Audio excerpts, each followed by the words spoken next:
ಇದೆ ಬ್ಯಾಟ್ರಿ ಪರವಾಗಿಲ್ಲ.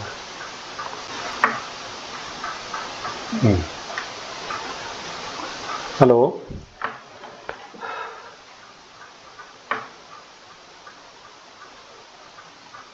ನಮಸ್ಕಾರ ಕೃಷಿಕ ಮಿತ್ರರೇ. ಸ್ವಲ್ಪ ಲೇಟಾಗಿ ಬಂದೆ, ದಯವಿಟ್ಟು ಕ್ಷಮಿಸಿ. WWW ಅಂದರೆ ವಾರದ ಪ್ರತಿ ಬುಧವಾರದ ವೆಬಿನಾರ್, ವೀಕ್ಲಿ ವೆಡ್ನೆಸ್ಡೇ ವೆಬಿನಾರ್ ಅಂತ ಏನು ಹೇಳ್ತೀವಲ್ಲ, ಅದರ ಈ ದಿನದ ಒಂದು ಸಂಚಿಕೆಗೆ ನಿಮಗೆಲ್ಲ ಸ್ವಾಗತ. ನಾವು ಇವತ್ತು ಆಯ್ಕೊಂಡಿರ್ತಕ್ಕಂಥ ವಿಷಯ ಹಸಿರೆಲೆ ಗೊಬ್ಬರದ ಅವಕಾಶಗಳು ಅಥವಾ ಸಾಧ್ಯತೆಗಳು. ಈ ವೆಬಿನಾರ್ನ ಮೂಲ ಉದ್ದೇಶನೇ ನ್ಯಾಚುರಲ್ ಫಾರ್ಮಿಂಗ್ ವೇ ಫಾರ್ವರ್ಡ್, ಅಂದರೆ ನೈಸರ್ಗಿಕ ಕೃಷಿ ಮುಂದಿನ ಹಾದಿ, ಈ ಥರದಲ್ಲಿ ನಾವು ಮಾಡ್ತಾ ಇದ್ದೀವಿ. ಈಗ ನಾವು ಈ ನೈಸರ್ಗಿಕ ಕೃಷಿನಲ್ಲಿ ಸಾಕಷ್ಟು ವಿಧಿಗಳನ್ನು ಗಮನಿಸಿದ್ದೀವಿ. ಇವತ್ತಿನ ಒಂದು ಸಂಚಿಕೆಯಲ್ಲಿ ನಾವು ಈ ಹಸಿರೆಲೆ ಗೊಬ್ಬರದ ಬೆಳೆಗಳ ಬಗ್ಗೆ ಸ್ವಲ್ಪ ಮಾಹಿತಿ ಪಡ್ಕೊಳ್ಳೋಣ. ಎಲ್ರಿಗೂ ಈ ಒಂದು PDF ಫೈಲ್ ಕಳಿಸಿದ್ದೀನಿ, ಬಂದಿದೆ ಅಂತ ಕಾಣಿಸುತ್ತೆ, ನೋಡಿದ್ದೀರಾ. Welcome friends to our Wednesday weekly webinar, natural farming way ahead. That is our tagline for this series of webcast which we are doing. Today we will be discussing about green manuring plants or green manuring. How do we manage manuring with green manuring plants in our farm.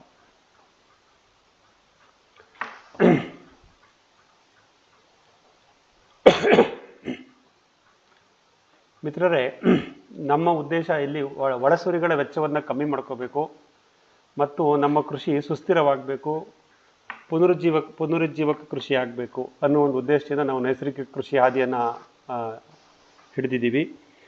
ಇದರಲ್ಲಿ ಮುಖ್ಯವಾಗಿ ನಾವು ಗಮನಿಸಬೇಕಾಗಿರೋದು ನಮ್ಮ ಒಳಸುರಿಗಳಿಗೆ ನಾವು ಮಾಡ್ತಕ್ಕಂಥ ಖರ್ಚು. ಅದರಲ್ಲಿ ನಾವು ಬಳಸುವಂಥದ್ದು ಸಾವಯವ ಗೊಬ್ಬರ.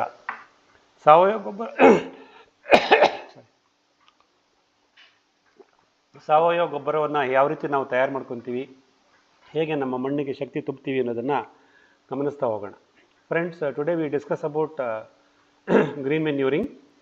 How do we create green manuring biomass in our farm and how do we use that biomass decompose it into an organic manure called green manure. Green manure means which is the manure prepared by plant residues.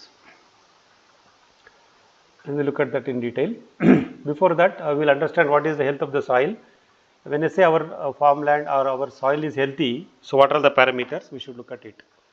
The soil organic carbon, which is also referred to as humus in many of the documents, should be rich, should be healthy. As you know, our country's average organic carbon is about 0.3 to 0.5, and for a healthy soil it should be at least 1.0 to 2.0. So we have to ensure that our organic carbon level in the soil should increase from its present level. The healthy soil should have very good organic carbon, and it should also have a good density and diversity of beneficiary microbes, that we call it as microbial biome. So that is another characteristics of the soil. ಮಿತ್ರರೇ, ನಮ್ಮ ಮಣ್ಣು ಆರೋಗ್ಯಕರವಾಗಿದೆ, ಸಸ್ಯಗಳ ಬೆಳವಣಿಗೆಗೆ ಸಹಾಯಕವಾಗಿದೆ ಅನ್ನೋದನ್ನು ಹೆಂಗೆ ಗುರುತಿಸ್ತೀವಿ ಅಂದರೆ, ಒಂದು ಮಣ್ಣಿನಲ್ಲಿರ್ತಕ್ಕಂಥ ಸಾವಯವ ಇಂಗಾಲ ಹೇಗಿರುತ್ತೆ ಅನ್ನೋದನ್ನು ಗಮನಿಸ್ತೀವಿ, ಮತ್ತು ಮಣ್ಣಿನ ಸೂಕ್ಷ್ಮ ಜೀವಿಗಳು ಯಾವ ರೀತಿ ಇದ್ದಾವೆ, ಯಾವ ರೀತಿ ವಿರುದ್ಧ ಸೂಕ್ಷ್ಮ ಜೀವಿಗಳು ಮಣ್ಣಿನಲ್ಲಿವೆ, ಅದ್ರ ಬಗ್ಗೆನೂ ನಾವು ಗಮನಿಸಬೇಕಾಗತ್ತೆ. ಸೊ ನಮ್ಮ ಮಣ್ಣಿನ ಆರೋಗ್ಯದ ಬಗ್ಗೆ ನಾವು ಮಾತಾಡಬೇಕಾದ್ರೆ ಸಾವಯವ ಇಂಗಾಲ ಅಥವಾ ಸಸ್ಯ ಪೋಷಕಾಂಶಗಳ ಒಂದು ಗುಣಮಟ್ಟ ಮತ್ತು ಅದನ್ನು ಸಸ್ಯದ ಬೇರುಗಳಿಗೆ ಹಿಡಿದುಕೊಳ್ಳತಕ್ಕಂಥ ಸೂಕ್ಷ್ಮ ಜೀವಿಗಳ ಒಂದು ಒಡನಾಟ ಅಥವಾ ಒಂದು ಸಂಖ್ಯೆ ನಮ್ಮ ಮಣ್ಣಿನಲ್ಲಿ ಎಷ್ಟಿದೆ ಅದನ್ನು ನೋಡಬೇಕಾಗತ್ತೆ. The healthy soil will have lot of aeration and moisture for the microbes to perform. ಸಾಕಷ್ಟು ಗಾಳಿ ಆಡುವಿಕೆ ಮತ್ತು ಮುಚ್ಚಿಗೆಯನ್ನು ಇರೋದರಿಂದ ಮಣ್ಣು ಜೀವಿಗಳು ಮತ್ತು ಸೂಕ್ಷ್ಮಜೀವಿಗಳು ತಮ್ಮ ಕಾರ್ಯವನ್ನು ನಿರ್ವಹಿಸುತ್ತವೆ. ಹಾಗಾಗಿ ನಮ್ಮ ಮಣ್ಣು ಆರೋಗ್ಯವಾಗಿರುತ್ತೆ ಅಂತ ಹೇಳ್ಬೋದು. So moisture management is one of the important thing. The moisture is not required for the plants, it is required for the microbes to communicate with the roots of the plants. ನಾವು ಮಣ್ಣಿನಲ್ಲಿ ತೇವಾಂಶವನ್ನು ಕಾಪಾಡ್ತೀವಿ. ನಮ್ಮ ನೀರಾವರಿ ವ್ಯವಸ್ಥೆ ಏನಕ್ಕೆ ಬೇಕಂದರೆ ಮಣ್ಣಿನಲ್ಲಿ ತೇವಾಂಶ ಕಾಪಾಡಲಿಕ್ಕೆ. ಮಣ್ಣಿನಲ್ಲಿ ತೇವಾಂಶ ಏನಕ್ಕೆ ಕಾಪಾಡ್ತೀವಿ ಅಂತಂದರೆ ಸೂಕ್ಷ್ಮಜೀವಿಗಳು ತಮ್ಮ ಕಾರ್ಯಚಟುವಟಿಕೆಯನ್ನು ನಿರ್ವಹಿಸಲಿಕ್ಕೆ ಮತ್ತು ಸಸ್ಯಗಳ ಬೇರುಗಳ ಸಮೂಹದೊಡನೆ ನಮ್ಮ ಸೂಕ್ಷ್ಮಜೀವಿಗಳು ತಮ್ಮ ಕಾರ್ಯವನ್ನು ನಿರ್ವಹಿಸ್ತವೆ. ಅದಕ್ಕೆ ತೇವಾಂಶದ ಅವಶ್ಯಕತೆ ಇದೆ. How do we prepare the health of the soil? That is by applying organic manure. How do we prepare the organic manure? By using plants and animal residues which will be generated within our farm and recycled back into the soil. ಗುಣಮಟ್ಟದ ಸಾವಯವ ಗೊಬ್ಬರವನ್ನು ಬಳಸೋದ್ರಿಂದ ನಮ್ಮ ಮಣ್ಣಿನ ಆರೋಗ್ಯವನ್ನು ಕಾಪಾಡ್ಕೋಬೋದು, ನಮ್ಮ ಮಣ್ಣು ಆರೋಗ್ಯವಾಗಿದೆ ಅಂತ ಹೇಳ್ಬೋದು. ಗುಣಮಟ್ಟದ ಸಾವಯವ ಗೊಬ್ಬರ ಅಂದರೆ ಏನು? ಸಾವಯವ ಗೊಬ್ಬರದಲ್ಲಿ ಯಾವ ರೀತಿ ವಿಧಿಗಳಿವೆ ಅಂತಂದರೆ, ಸಸ್ಯ ಮತ್ತು ಪ್ರಾಣಿಗಳ ಒಂದು ತ್ಯಾಜ್ಯವನ್ನು ನಾವು ನಿರ್ವಹಣೆ ಮಾಡೋದ್ರಿಂದ ಉತ್ಕೃಷ್ಟವಾದಂತಹ ಗುಣಮಟ್ಟದ ಸಾವಯವ ಗೊಬ್ಬರವನ್ನು ತಯಾರಿಸಿ ಬಳಕೆ ಮಾಡ್ತೀವಿ. ಇದರಿಂದ ನಮ್ಮ ಮಣ್ಣಿನ ಆರೋಗ್ಯವು ಸುಧಾರಿಸುತ್ತೆ ಅನ್ನೋದನ್ನು ನಾವು ಗಮನಿಸ್ಬೋದು. In this week, we focus more on green manure or a plant residues based manuring rather than animal residues based manuring. ಈ ದಿನದ ನಮ್ಮ ವೆಬ್ ಸರಣಿಯಲ್ಲಿ ಸಂಚಿಕೆಯಲ್ಲಿ ನಾವು ಹಸಿರೆಲೆ ತ್ಯಾಜ್ಯಗಳಿಂದ ಆದಂಥ ಹಸಿರೆಲೆ ಗೊಬ್ಬರ, ಸಸ್ಯ ತ್ಯಾಜ್ಯಗಳಿಂದ ಆದ ಹಸಿರೆಲೆ ಗೊಬ್ಬರ, ಇದರ ಬಗ್ಗೆ ನಾವು ಮಾಹಿತಿ ಪಡ್ಕೊಳ್ಳೋಣ. ಸಸ್ಯ ತ್ಯಾಜ್ಯಗಳನ್ನು, ಹಸಿರೆಲೆ ಗೊಬ್ಬರದ ಗಿಡಗಳನ್ನು ಎಲ್ಲೆಲ್ಲಿ ಬೆಳಿಬೋದು, ಹೇಗೆ ಬೆಳಿಬೋದು, ಅವುಗಳ ತ್ಯಾಜ್ಯವನ್ನು ಹೇಗೆ ನಾವು ಸಂಗ್ರಹಣೆ ಮಾಡಿ ಅದನ್ನು ಸಾವಯವ ಗೊಬ್ಬರವಾಗಿ ಪರಿವರ್ತಿಸಿ ನಮ್ಮ ಗಿಡಗಳಿಗೆ ಅಥವಾ ನಮ್ಮ ಮಣ್ಣಿಗೆ ಕೊಡ್ಬೋದು ಅನ್ನೋದನ್ನು ಇವತ್ತಿನ ವೆಬ್ಕಾಸ್ಟ್ನಲ್ಲಿ, ಇವತ್ತಿನ ಸರಣಿನಲ್ಲಿ ನೋಡ್ತಾ ಹೋಗೋಣ. As already told you, the manure can be prepared by using both animal residue and plant residues. So this applying back these residues back into the soil will help what is called nutrition recycle. The plants will absorb the nutrition from the soil and generate food for us and also create some residues. Animals also eat the plants and generate their own residues. The residues from the plants and animals will be recycled back, should be recycled back into the soil, such that the nutrition which is absorbed from the plants by the plants from the soil is returned back into the soil. This is called nutrition recycle. In order for this nutrition recycle, one has to look at available plant residues and animal residues and see to that it goes back to the soil. ಪೋಷಕಾಂಶಗಳ ಒಂದು ಪುನರ್ಬಳಕೆ ಆಗಬೇಕಾಗತ್ತೆ. ಸಸ್ಯಗಳು ತಮ್ಮ ಮೇಲ್ಮಣ್ಣಿನಲ್ಲಿರ್ತಕ್ಕಂಥ ಸಸ್ಯ ಪೋಷಕಾಂಶಗಳನ್ನು ಹೀರಿಕೊಂಡು ಬೆಳೆಯುತ್ತವೆ, ನಮಗೆ ಆಹಾರವನ್ನು ಕೊಡುತ್ತವೆ ಮತ್ತು ಸಸ್ಯ ತ್ಯಾಜ್ಯಗಳನ್ನು ಉತ್ಪತ್ತಿ ಮಾಡುತ್ತವೆ. ಪ್ರಾಣಿಗಳು ಆ ಸಸ್ಯಗಳನ್ನು ತಿಂದು ಅವುಗಳ ತ್ಯಾಜ್ಯವನ್ನು ಸಹ ನಮಗೆ ದೊರಕಿಸುತ್ತವೆ. ಈ ರೀತಿ ಸಸ್ಯ ತ್ಯಾಜ್ಯಗಳು ಮತ್ತು ಪ್ರಾಣಿ ತ್ಯಾಜ್ಯಗಳನ್ನು ಉಪಯೋಗಿಸಿಕೊಂಡು ನಾವು ಸಾವಯವ ಗೊಬ್ಬರವನ್ನು ತಯಾರಿಸಿ ಮಣ್ಣಿಗೆ ಮತ್ತೆ ಪುನಃ ಬಳಕೆ ಮಾಡ್ತೀವಿ. ಇದರಿಂದ ಏನಾಗುತ್ತೆ ಅಂದರೆ, ಸಸ್ಯಗಳು ಯಾವ ರೀತಿ ಸಸ್ಯ ಪೋಷಕಾಂಶಗಳನ್ನು ನಮ್ಮ ಮಣ್ಣಿನಿಂದ ತೆಗೆದುಕೊಂಡಿದ್ವೋ ಆ ಪೋಷಕಾಂಶಗಳ ಪುನರ್ಬಳಕೆ ಈ ತ್ಯಾಜ್ಯಗಳನ್ನು ಮತ್ತೆ ಭೂಮಿಗೆ ಸೇರಿಸೋದ್ರಿಂದ ಆಗುತ್ತೆ.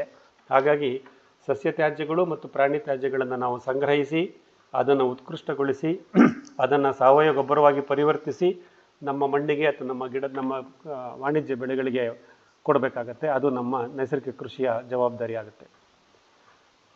So the decomposition of the plant residues and animal residues such that the nutrients are made available to the plants, and that we call it as carbon nitrogen ratio, which has to be 20:1 as we know. And this process of decomposing or composting the plant residues and animal residues to prepare manure is called manure preparation. ಸಾರಜನಕ ಮತ್ತು ಇಂಗಾಲದ ಅಂಶ ನಮ್ಮ ಸಸ್ಯ ತ್ಯಾಜ್ಯಗಳಲ್ಲಿ ಮತ್ತು ಪ್ರಾಣಿ ತ್ಯಾಜ್ಯಗಳಲ್ಲಿ 20:1 ಈ ಅನುಪಾತಕ್ಕೆ ಬಂದಾಗ ಮಾತ್ರ ಸಸ್ಯಗಳು ತಮ್ಮ ಬೇರಿನ ಮೂಲಕ ಈ ಪೋಷಕಾಂಶಗಳನ್ನು ಹೀರ್ಕೊಳ್ತವೆ. ಅದನ್ನು ಮಾಡಲಿಕ್ಕೆ ನಮಗೆ ಕಳಿಸುವ ಬ್ಯಾಕ್ಟೀರಿಯಾಗಳು, ಡಿಕಂಪೋಸಿಂಗ್ ಮೈಕ್ರೋಬ್ಸ್ ಅಂತ ಹೇಳ್ತೀವಿ, ಕಳಿಸುವ ಬ್ಯಾಕ್ಟೀರಿಯಾಗಳು ನಮ್ಮ ಮಣ್ಣಿನಲ್ಲಿ ಇರಬೇಕಾಗತ್ತೆ. ನಾವು ಸಸ್ಯ ತ್ಯಾಜ್ಯ ಮತ್ತು ಪ್ರಾಣಿ ತ್ಯಾಜ್ಯವನ್ನು ಮಣ್ಣಿಗೆ ಸೇರಿಸಿದಾಗ ಈ ಕಳಿಸುವ ಸೂಕ್ಷ್ಮಜೀವಿಗಳು ಅದನ್ನು ವಿಘಟನೆ ಮಾಡಿ, ಕಾಂಪೋಸ್ಟ್ ಮಾಡಿ, ಅದರ ಸಸ್ಯ ಪೋಷಕಾಂಶಗಳ ಒಂದು ಸಾವಯವ ಇಂಗಾಲ ಮತ್ತು ಸಾರಜನಕದ ರೇಷ್ಯೋವನ್ನು, ಅನುಪಾತವನ್ನು 20:1 ಇಲ್ಲಿಗೆ ತಂದು ಕೊಡ್ತವೆ. ಇದನ್ನು ಲಭ್ಯ ರೂಪಕ್ಕೆ ಪರಿವರ್ತಿಸುವುದು ಅಂತ ಹೇಳ್ತೀವಿ. ಇದನ್ನು ಮಾಡೋದು ನಮ್ಮ ಮಣ್ಣಿನಲ್ಲಿರತಕ್ಕಂಥ ಸೂಕ್ಷ್ಮಜೀವಿಗಳು. Thus the process of composting will help the biomass to be decomposed and made available such that the plants will absorb directly, and this happens through help of microbes. So ನಮ್ಮ ಸೂಕ್ಷ್ಮಜೀವಿಗಳು ಈ ಕಾರ್ಯವನ್ನು ನಡೆಸುತ್ತವೆ. ಗೊಬ್ಬರವನ್ನು ಉತ್ಪಾದಿಸಿ ಸಸ್ಯ ಪೋಷಕಾಂಶಗಳನ್ನು ಬೇರೆ ವಲಯಕ್ಕೆ ಸರಬರಾಜು ಮಾಡುತ್ತವೆ. ಹಾಗಾಗಿ ಇಲ್ಲಿ ನಾವು 2 ವಿಷಯವನ್ನು ಗಮನಿಸಬೇಕು. ಒಂದು, ಸಸ್ಯ ತ್ಯಾಜ್ಯಗಳು ಮತ್ತು ಪ್ರಾಣಿ ತ್ಯಾಜ್ಯಗಳನ್ನು ಪುನರ್ಬಳಕೆ ಮಾಡುವುದು. ಮತ್ತು ಹಾಗೆ ಪುನರ್ಬಳಕೆ ಮಾಡಿದಂತಹ ತ್ಯಾಜ್ಯಗಳನ್ನು ವಿಘಟಿಸಿ ಅದನ್ನು ಸಾವಯವ ಗೊಬ್ಬರವಾಗಿ ಪರಿವರ್ತಿಸಿ ಅದರಲ್ಲಿರ್ತಕ್ಕಂಥ ಪೋಷಕಾಂಶಗಳನ್ನು ಮತ್ತೆ ನಮ್ಮ ಸಸ್ಯದ ಬೇರುಗಳು ಪುನರ್ಬಳಕೆ ಮಾಡೋ ರೀತಿ ಮಾಡಿಕೊಡ್ಲಿಕ್ಕೆ ಸೂಕ್ಷ್ಮಾಣುಜೀವಿಗಳು ನಮ್ಮ ಮಣ್ಣಿನಲ್ಲಿ ಇರಬೇಕಾಗತ್ತೆ, ನಾವು ಅದನ್ನು ಕಾಪಾಡ್ಕೋಬೇಕಾಗತ್ತೆ. Friends, there are two types of preparing manure and applying to the plants of interest. One is called centralized process, where in this we collect the plant residues and animal residues which are generated in our farm from any part of our farm, bring it to a centralized place. Sorry, and we use the scientific way of composting. The composted manure will be again sent back to the plants wherever they are. So this is called centralized composting management or centralized nutrition recycle management.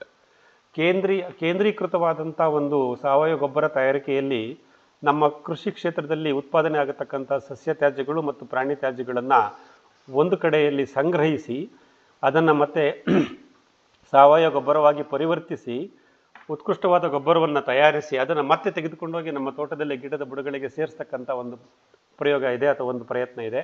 ಅದನ್ನು ಕೇಂದ್ರೀಕೃತ ವ್ಯವಸ್ಥೆ, centralised system of manuring ಅಂತ ಹೇಳ್ತೀವಿ. ಈ ಕೇಂದ್ರೀಕೃತ ವ್ಯವಸ್ಥೆ ಒಂದು ಹಂತವಾದರೆ, ಇನ್ನೊಂದು ಸಸ್ಯ ತ್ಯಾಜ್ಯಗಳನ್ನು ಮತ್ತು ಪ್ರಾಣಿ ತ್ಯಾಜ್ಯಗಳನ್ನು ಗಿಡದ ಬುಡದಲ್ಲೇ ಸಂಗ್ರಹಿಸಿ ಅಲ್ಲೇ ಅದನ್ನು ಸಾವಯವ ಗೊಬ್ಬರವಾಗಿ ಪರಿವರ್ತಿಸಿ ನಮ್ಮ ಗಿಡಕ್ಕೆ ಕೊಡ್ತೀವಲ್ಲ, ಅದನ್ನು ಅವಿಕೇಂದ್ರೀಕೃತ ವ್ಯವಸ್ಥೆ ಅಥವಾ ಲೋಕಲೈಸ್ಡ್ ಮ್ಯಾನ್ಯೂರಿಂಗ್ ಅಂತ ಹೇಳ್ತೀವಿ. ಅಂದರೆ ನಾವು ಸಾವಯವ ಗೊಬ್ಬರವನ್ನು ತ್ಯಾಜ್ಯಗಳಿಂದ ಉತ್ಪಾದನೆ ಮಾಡೋದಕ್ಕೆ ಎರಡು ವಿಧ ಇದೆ. ಒಂದು ಕೇಂದ್ರೀಕೃತ ವ್ಯವಸ್ಥೆ ಸೆಂಟ್ರಲೈಸ್ಡ್ ಮ್ಯಾನೇಜ್ಮೆಂಟ್, ಇನ್ನೊಂದು ವಿಕೇಂದ್ರೀಕೃತ ವ್ಯವಸ್ಥೆ ಲೋಕಲೈಸ್ಡ್ ಮ್ಯಾನೇಜ್ಮೆಂಟ್. ಇವೆರಡರಲ್ಲಿ ನಾವು ಗಮನಿಸ್ಬೋದು, ಈ ವಿಕೇಂದ್ರೀಕೃತ ವ್ಯವಸ್ಥೆ ಅಥವಾ ಲೋಕಲೈಸ್ಡ್ ಮ್ಯಾನೇಜ್ಮೆಂಟಲ್ಲಿ ನಮಗೆ ಕಡಿಮೆ ಶ್ರಮ ಮತ್ತು ಕಡಿಮೆ ವೆಚ್ಚ. So the localised management will have less efforts and less labour requirements and it will be inexpensive. Hans we should look at to the extent possible we should use the plant residues or animal residues locally only wherever they have been produced and decompose it and apply back into the soil. So let us focus more on the localized method rather than centralized method. So ನಾವು ವಿಕೇಂದ್ರೀಕೃತವಾದಂಥ ಒಂದು ಸಾವಯವ ಗೊಬ್ಬರ ಉತ್ಪಾದನೆಯನ್ನು ಮಾಡೋಣ. ಈಗ ವಿಕೇಂದ್ರೀಕೃತ ಅಂದರೆ ಅದು ಎಲ್ಲಿ ಸ್ಥಳೀಯವಾಗಿ ಯಾವ ಜಾಗದಲ್ಲಿ ನಮ್ಮ ತೋಟದ ಯಾವ ಭಾಗದಲ್ಲಿ ತ್ಯಾಜ್ಯಗಳು ಉತ್ಪತ್ತಿ ಆಗುತ್ತೋ ಅಲ್ಲೇ ಅದನ್ನು ಕರಗಿಸಿ ಅಲ್ಲೇ ಅದನ್ನು ಕಳಿಸಿ ಸಾವಯವ ಗೊಬ್ಬರ ಉತ್ಪಾದನೆ ಮಾಡಿ ಅಂತ ಹೇಳ್ತೀವಿ. ಹಾಗಾಗಿ ನಮಗೆ ಸಿಗೋದು ನಮ್ಮ ತೋಟದ ಎಲ್ಲ ಭಾಗದಲ್ಲಿ ಸಿಗೋದು ಸಸ್ಯ ತ್ಯಾಜ್ಯಗಳು ಮಾತ್ರ. ಸಸ್ಯ ತ್ಯಾಜ್ಯಗಳನ್ನು ನಾವು ಅಲ್ಲೇ ಉತ್ಪಾದಿಸಿ ಅಲ್ಲೇ ಅದನ್ನು ಮರುಬಳಕೆ ಮಾಡತಕ್ಕಂಥ ಒಂದು ವಿಧಾನವನ್ನು ನಮ್ಮ ಮೆನ್ಯೂರ್ ಮ್ಯಾನೇಜ್ಮೆಂಟ್ ಅಂತ ಗೊಬ್ಬರದ ಅದರಲ್ಲಿ ಉತ್ಪಾದನೆಯಲ್ಲಿ ನಾವು ಗಮನಿಸಬೇಕಾಗತ್ತೆ.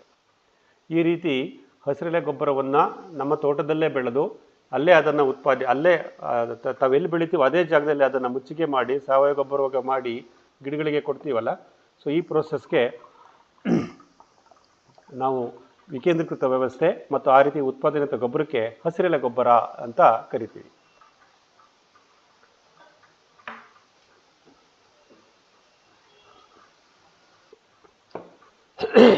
ಹಾಗಾದರೆ ನಮ್ಮ ಮಣ್ಣಿನ ಆರೋಗ್ಯವನ್ನು ಕಾಪಾಡಲಿಕ್ಕೆ, ಮಣ್ಣಿನಲ್ಲಿ ಸಸ್ಯ ಪೋಷಕಾಂಶಗಳನ್ನು ಜಾಸ್ತಿ ಮಾಡಲಿಕ್ಕೆ ನಾವೇನು ಮಾಡಬೇಕಾಗತ್ತೆ? ನಮ್ಮ ಸಹಜ ಆಯ್ಕೆ ಯಾವುದಾಗಬೇಕು ಅಂದರೆ ಅದು ಹಸಿರೆಲೆ ಗೊಬ್ಬರವನ್ನು ನಮ್ಮ ತೋಟದಲ್ಲಿ ನಾವೇ ಉತ್ಪಾದನೆ ಮಾಡಿ ಸ್ಥಳೀಯವಾಗಿ ವಿಕೇಂದ್ರೀಕೃತ ವ್ಯವಸ್ಥೆಯಲ್ಲಿ ಉತ್ಪಾದನೆ ಮಾಡಿ ನಮ್ಮ ಬೆಳೆಗೆ ಕೊಡ್ತಕ್ಕಂಥ ಒಂದು ಮಾರ್ಗವನ್ನು ನಾವು ಅನುಸರಿಸ್ಕೋಬೇಕಾಗತ್ತೆ. The economical and the efficient method of adding nutrition to the soil is by preparing what is called green manure. So what is green manure? Green manure is the process where which we collect the green biomass which is locally produced then and there only, which is decomposed on the basin of the plant or where it needs to be applied and made available to our commercial plants. This we call it as green manuring. So today we will discuss more about green manuring. ಹಸಿರೆಲೆ ಗೊಬ್ಬರವನ್ನು ಸ್ಥಳೀಯವಾಗಿ ಬೆಳೆಯಲಾದ ಸಸ್ಯ ದ್ರವ್ಯಗಳನ್ನು ಉಪಯೋಗಿಸಿ ಒಂದು ವಿಕೇಂದ್ರೀಕೃತ ವ್ಯವಸ್ಥೆಯಲ್ಲಿ ನಮ್ಮ ಗಿಡದ ಬುಡಗಳಿಗೆ ಸೇರಿಸ್ತಾ ಹೋಗ್ತೀವಿ. All the biomass which is created in our farm, that's called plant residues, will have their own carbon nitrogen ratio. So we have to look at those kind of plant material or the plant biomass which will have excellent carbon nitrogen ratio or good contribution of carbon and nitrogen, and select those kind of green manure plants, grow them in our farm, harvest them for their biomass, decompose them locally, that is on the basin of the plant itself, and ensure the nutrition get recycled. ನಾವು ಹಸಿರೆಲೆ ಗೊಬ್ಬರದ ಉತ್ಪನ್ನಗಳನ್ನು, ಹಸಿರೆಲೆ ಗೊಬ್ಬರದ ಗಿಡಗಳನ್ನು ನಮ್ಮ ಕೃಷಿ ಕ್ಷೇತ್ರದಲ್ಲಿ ಆಯ್ಕೆ ಮಾಡುವಾಗ ಅವುಗಳಿಂದ ದೊರಕಬಹುದಾದಂತಹ ಮುಚ್ಚಿಗೆ ಪದಾರ್ಥ ಅಂತ ಹೇಳ್ತೀವಿ, ಬಯೋಮಾಸ್ ಅಂತಲೂ ಹೇಳ್ತೀವಿ, ಸಾವಯವ ದ್ರವ್ಯ ಅಂತ ಹೇಳ್ತೀವಿ. ಈ ಸಾವಯವ ದ್ರವ್ಯದಲ್ಲಿ ಇಂಗಾಲ ಮತ್ತು ಸಾರಜನಕದ ಅನುಪಾತ ಹೇಗಿದೆ ಅಂತ ಗಮನಿಸಬೇಕು. ಯಾವುದರಲ್ಲಿ ಇಂಗಾಲ ಮತ್ತು ಸಾರಜನಕದ ಅನುಪಾತ 1:20 ಇಂಗಾಲ ಮತ್ತು 1 ಸಾರಜನಕ ಈ ಹಂತಕ್ಕೆ ಸುಲಭವಾಗಿ ಪರಿವರ್ತಿಸಲಿಕ್ಕೆ ಸಾಧ್ಯವೋ ಅಂಥ ರೀತಿಯ ಒಂದು ಹಸಿರೆಲೆ ಗೊಬ್ಬರದ ಗಿಡಗಳನ್ನು ನಮ್ಮ ತೋಟದಲ್ಲಿ ಬೆಳೆದು ಆ ಗೊಬ್ಬರದ ಹಸಿರೆಲೆ ಗೊಬ್ಬರವನ್ನು ಮುಚ್ಚಿಗೆ ಮಾಡಿ ಸಾವಯವ ಗೊಬ್ಬರವಾಗಿ ಪರಿವರ್ತಿಸಿಕೊಳ್ಳೋದು ಮುಖ್ಯವಾಗುತ್ತೆ. ಈ ಹಸಿರೆಲೆ ಗೊಬ್ಬರದ ಸಸ್ಯಗಳು ಯಾವಪ್ಪ ಅಂದರೆ ಅವು ವರ್ಷಪೂರ್ತಿ ನಮ್ಮ ತೋಟದಲ್ಲಿರುತ್ತವೆ ಅಥವಾ ಅವುಗಳ ಜೀವಿತಾವಧಿಯಲ್ಲಿ ಸಾಕಷ್ಟು ಸಸ್ಯ ತ್ಯಾಜ್ಯವನ್ನು ಬಯೋಮಾಸ್ ಅದನ್ನು ಸೃಷ್ಟಿ ಮಾಡಿ ನಮಗೆ ದೊರಕಿಸ್ತವೆ. We have to ensure the green manure plants are in such a way that they produce continuous perennial biomass for mulching, which will be used for decomposing and green manure preparation. As I already said, these green manuring plants will help the nutrition replacement cycle, will help in nutrition replacement cycle. So, ಈ ಸಾವಯವ ಹಸಿರೆಲೆ ಗೊಬ್ಬರದ ಗಿಡಗಳನ್ನು ನಮ್ಮ ತೋಟದಲ್ಲಿ ಬೆಳೆಸಿ ಗೊಬ್ಬರವನ್ನು ಉತ್ಪಾದಿಸಿ ಮಣ್ಣಿಗೆ ಸೇರಿಸೋದ್ರಿಂದ ನಮ್ಮ ಬೆಳೆಗಳು ಯಾವ ರೀತಿ ಸಸ್ಯ ಪೋಷಕಾಂಶಗಳನ್ನು ಮಣ್ಣಿಂದ ತೆಗೆದುಕೊಂಡಿರ್ತವೋ ಆ ಪೋಷಕಾಂಶಗಳನ್ನು ಮತ್ತೆ ನಾವು ಮಣ್ಣಿಗೆ ಸೇರಿಸೋದಕ್ಕೆ ಈ ಹಸಿರೆಲೆ ಗೊಬ್ಬರದ ಗಿಡಗಳು ಮತ್ತು ಅದರಿಂದ ನಾವು ಉತ್ಪಾದಿಸಿದಂಥ ಹಸಿರೆಲೆ ಗೊಬ್ಬರ ಸಹಾಯಕ ಆಗುತ್ತೆ ಅನ್ನೋದನ್ನು ನಾವಿಲ್ಲಿ ಗಮನಿಸ್ಬೋದು. So what is the roles of this green manure plants and how it helps in our commercial plant growth. ಹಸಿರೆಲೆ ಗೊಬ್ಬರದ ಬೆಳೆಗಳು ಹೇಗೆ ನಮ್ಮ ಸಸ್ಯದ ಬೆಳವಣಿಗೆಯಲ್ಲಿ ಸಹಾಯ ಮಾಡ್ತೇವೆ ಅಂತ ನೋಡ್ತಾ ಹೋಗೋಣ. The first one is nitrogen fixing. Most of this green manure plants will host microbes on their root nodules. We call them as the species of nitrogen fixing microbes such as Rhizobium, Azospirillum, etc. ಸಾರಜನಕ ಸ್ಥಿರೀಕರಣ ಸಸ್ಯಗಳು ಅಂತಂದರೆ ಏನಪ್ಪ ಅಂದರೆ ಈ ಹಸಿರೆಲೆ ಗೊಬ್ಬರದ ಗಿಡಗಳು ತಮ್ಮ ಬೇರಿನಲ್ಲಿ ಗಂಟುಗಳನ್ನು ಹೊಂದಿರ್ತವೆ. ಆ ಗಂಟುಗಳಲ್ಲಿ ಸಾರಜನಕ ವಾತಾವರಣದಲ್ಲಿರತಕ್ಕಂಥ ಸಾರಜನಕವನ್ನು ಹಿಡಿದು ಮಣ್ಣಿಗೆ ಸೇರಿಸ್ತಕ್ಕಂಥ ಸೂಕ್ಷ್ಮ ಜೀವಿಗಳಿಗೆ ಆಶ್ರಯ ಕೊಡ್ತವೆ. ಅದನ್ನು ಸಾರಜನಕ ಸ್ಥಿರೀಕರಣ ಸಸ್ಯಗಳು ಅಂತ ಹೇಳ್ತೀವಿ, ಅಥವಾ ದ್ವಿದಳ ಧಾನ್ಯದ ಸಸ್ಯಗಳು ಅಂತಲೂ ನಾವು ಅದನ್ನು ರೆಫರ್ ಮಾಡ್ತೀವಿ. ಸೊ ಮುಖ್ಯವಾಗಿ ಹಸಿರೆಲೆ ಗೊಬ್ಬರದ ಗಿಡಗಳನ್ನು ನಾವೇನು ಬೆಳಿತೀವಿ ತೋಟದಲ್ಲಿ ಅವುಗಳಲ್ಲಿ ಮುಖ್ಯವಾದ ಅಂಶ ಸಾರಜನಕ ಸ್ಥಿರೀಕರಣ ಮಾಡಲಿಕ್ಕೆ ಸಹಾಯ ಮಾಡುವುದು. The next thing is they also host microbes. How they host microbes? These plants, the green manure plants in the root zone will provide food for the microbes, and microbes will come and perform themselves on the root zone of the plants. ಸಸ್ಯಗಳ ಬೇರು ವಲಯದಲ್ಲಿ ಸೂಕ್ಷ್ಮ ಜೀವಿಗಳನ್ನು ವಾಸಿಸುತ್ತವೆ. ಯಾಕೆಂದರೆ ಸಸ್ಯಗಳ ಬೇರು ವಲಯ ಮತ್ತು ಸೂಕ್ಷ್ಮಜೀವಿಗಳ ಮಧ್ಯೆ ಒಂದು ಕೊಡುಕೊಳ್ಳುವಿಕೆಯ ಸಂಬಂಧ ಇರುತ್ತೆ, ಸಿಂಬಯೋಟಿಕ್ ರಿಲೇಷನ್ಶಿಪ್ಸ್ ಅಂತ ಹೇಳ್ತೀವಿ. ಹಾಗಾಗಿ ಸೂಕ್ಷ್ಮಜೀವಿಗಳು ಸಸ್ಯದ ಬೇರು ವಲಯದಲ್ಲಿ ಆಶ್ರಯವನ್ನು ಪಡ್ಕೊಳ್ತವೆ. ಹಾಗಾಗಿ ನಾವು ಈ ಹಸಿರೆಲೆ ಗೊಬ್ಬರದ ಗಿಡಗಳನ್ನು ಸಾಕಷ್ಟು ನಮ್ಮ ಕೃಷಿ ಭೂಮಿಯಲ್ಲಿ ಬೆಳೆದಾಗ ಸೂಕ್ಷ್ಮಜೀವಿಗಳಿಗೆ ಅದರ ಬೇರು ವಲಯದಲ್ಲಿ ಆಶ್ರಯವನ್ನು ಮತ್ತು ಆಹಾರವನ್ನು ಕೊಟ್ಟಂತೆ ಆಗುತ್ತದೆ. By growing more green manure plants in our farm, we ensure the beneficiary microbes will find their food and shelter on the root zone of these plants. That's how the green manuring plants help in microbial management on the soil. They also help in creating shade and creating microclimate. ಪ್ರಾರಂಭಿಕ ದಿನಗಳಲ್ಲಿ ನಮಗೆ ನೆರಳು ಮತ್ತು ಸೂಕ್ಷ್ಮ ವಾತಾವರಣ ಸೃಷ್ಟಿಯಾಗಬೇಕಾಗತ್ತೆ ತೋಟದಲ್ಲಿ. ಅದನ್ನು ಸೃಷ್ಟಿ ಮಾಡ್ಕೊಳ್ಳೋಕ್ಕೆ ಈ ಹಸಿರೆಲೆ ಗೊಬ್ಬರದ ಗಿಡಗಳು ಸಹಾಯ ಮಾಡ್ತವೆ. ನೆರಳು ಏನಕ್ಕೆ ಬೇಕಪ್ಪ ಅಂದರೆ ನಮ್ಮ ಗಿಡದ ಸೂರ್ಯನ ಬೆಳಕು ನಮ್ಮ ಭೂಮಿ ಮೇಲೆ ನೇರವಾಗಿ ಬೀಳಬಾರ್ದು. ಬಿದ್ದರೆ ಏನಾಗುತ್ತೆ, ಮಣ್ಣಿನ ಉಷ್ಣಾಂಶ ಜಾಸ್ತಿ ಆಗುತ್ತೆ, ಆವಾಗ ಸೂಕ್ಷ್ಮಜೀವಿಗಳ ಚಟುವಟಿಕೆ ಕುಂಠಿತವಾಗುತ್ತೆ. ಹಾಗಾಗಿ ನಾವು ಆಮೇಲೆ ನಮ್ಮ ಮಣ್ಣಿನ ತೇವಾಂಶ ಆವಿಯಾಗಿ ಹೋಗುತ್ತೆ. ಇದೆಲ್ಲವನ್ನು ತಪ್ಪಿಸಲಿಕ್ಕೆ ನಮಗೆ ನೆರಳು ಬೇಕಾಗುತ್ತೆ. ಅದಕ್ಕೊಂದು ಸೂಕ್ಷ್ಮವಾದ ಒಂದು ವಾತಾವರಣವನ್ನು ಸೃಷ್ಟಿ ಮಾಡಬೇಕಾಗತ್ತೆ. ಈ ಹಸಿರೆಲೆ ಗೊಬ್ಬರದ ಗಿಡಗಳು, ಬಹುವಾರ್ಷಿಕ ಹಸಿರೆಲೆ ಗೊಬ್ಬರದ ಗಿಡಗಳು ಈ ಒಂದು ಉಪಯೋಗವನ್ನು ನಮ್ಮ ಕೃಷಿ ಕ್ಷೇತ್ರದಲ್ಲಿ ಮಾಡಿಕೊಡ್ತವೆ.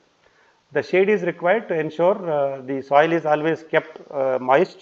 It eliminates or it reduces the water evaporation, and it also helps the microclimate such that the microbes on the soil can perform better.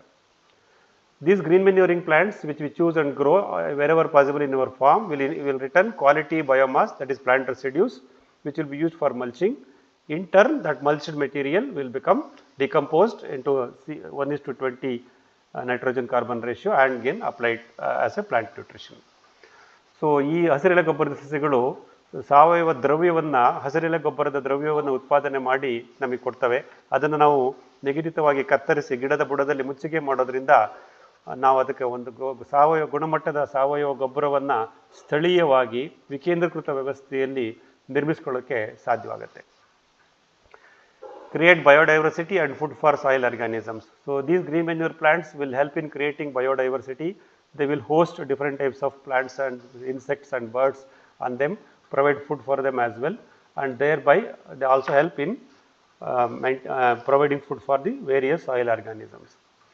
So ಜೀವ ವೈವಿಧ್ಯತೆ ಮತ್ತು ಮಣ್ಣು ಜೀವಿಗಳಿಗೆ ಆಹಾರವನ್ನು ಪೂರೈಕೆ ಮಾಡೋದ್ರಲ್ಲೂ ಸಹ ಈ ಹಸಿರೆಲೆ ಗೊಬ್ಬರದ ಗಿಡಗಳು ನಮ್ಮ ತೋಟದಲ್ಲಿ, ನಮ್ಮ ಕೃಷಿ ಭೂಮಿಯಲ್ಲಿ ತಮ್ಮದೇ ಆದಂಥ ಕೊಡುಗೆಯನ್ನು ಕೊಡುತ್ತವೆ. So types of green manure crops, ಆದರೆ ಯಾವ ರೀತಿ ಬೆಳೆಗಳನ್ನು ನಾವು ಹಸಿರೆಲೆ ಗೊಬ್ಬರದ ಬೆಳೆಗಳು ಅಂತ ಕರೀಬಹುದು ಅಥವಾ ಅವುಗಳನ್ನು ನಮ್ಮ ತೋಟದಲ್ಲಿ ಅಥವಾ ನಮ್ಮ ಕೃಷಿ ಭೂಮಿಯಲ್ಲಿ ಅಳವಡಿಸ್ಕೋಬಹುದು ಅಂತ ನೋಡ್ತಾ ಹೋಗೋಣ. ಆ್ಯಸ್ ಎ ಕವರ್ ಕ್ರಾಪ್, ಮುಚ್ಚಿಗೆ ಬೆಳೆಯಾಗಿ, ಮತ್ತು ಆ್ಯಸ್ ಎ ಗ್ರೀನ್ ರಿಂಗ್, ಹಸಿರು ಗಿಡಕ್ಕೆ ಹಸಿರು ಬೆಳೆಯಾಗಿ, ಇದನ್ನು ಮತ್ತೆ ವಿವರಣೆ ಕೊಡ್ತೀನಿ ಮುಂದೆ. ನಾವು ಸನ್ ಹೆಂಪ್, ಡಯಂಚಮ್ ಆ್ಯಂಡ್ ಹಾರ್ಸ್ ಕ್ರಾಪ್, ಅಪ್ಸೆಣಬು, ಡಯಂಚ ಮತ್ತು ಹುರುಳಿ ಇದನ್ನು ಯೂಸ್ ಮಾಡ್ತೀವಿ. ಈ ಮೂರು ಹಸಿರೆಲೆ ಗೊಬ್ಬರದ ಬೆಳೆಗಳನ್ನು, ಬೀಜಗಳನ್ನು ಬಿತ್ತಿ ಗಿಡವನ್ನು ಬೆಳೆಯೋದ್ರಿಂದ ಅದನ್ನು ಒಂದು ಮುಚ್ಚಿಗೆ ಬೆಳೆಯಾಗಿಯೂ ಕವರ್ ಕ್ರಾಪ್ ಮತ್ತು ಹಸಿರು ಬೆಳೆಯಾಗಿಯೂ ಗ್ರೀನ್ ರಿಂಗ್ ನಾವು ಸೃಷ್ಟಿ ಮಾಡ್ಕೋಬೋದು. ಮತ್ತು ಹಸಿರೆಲೆ ಗೊಬ್ಬರದ ಪರಿವರ್ತನೆಗೆ ತ್ಯಾಜ್ಯವನ್ನು, ಸಾವಯವ ದ್ರವ್ಯವನ್ನು ಅದರಿಂದ ಉತ್ಪಾದಿಸ್ಕೋಬೋದು. ಆ್ಯಸ್ ಪಲ್ಸಸ್ ಹಾರ್ವೆಸ್ಟ್, ನಮಗೆ ದ್ವಿದಳ ಧಾನ್ಯಗಳಾಗಿ ಅಲಸಂದೆ, ಅವರೆ, that is big beans, and toor dal, the pigeon gram. ಈ ಅಲಸಂದೆ, ಅವರೆ ಮತ್ತು ತೊಗರಿ ಇವನ್ನು ನಾವು ಬೆಳೆಯೋದ್ರಿಂದ ನಮಗೆ ಧಾನ್ಯಗಳು ಸಿಗುತ್ತೆ, ದ್ವಿದಳ ಧಾನ್ಯಗಳು ಸಿಗುತ್ತೆ.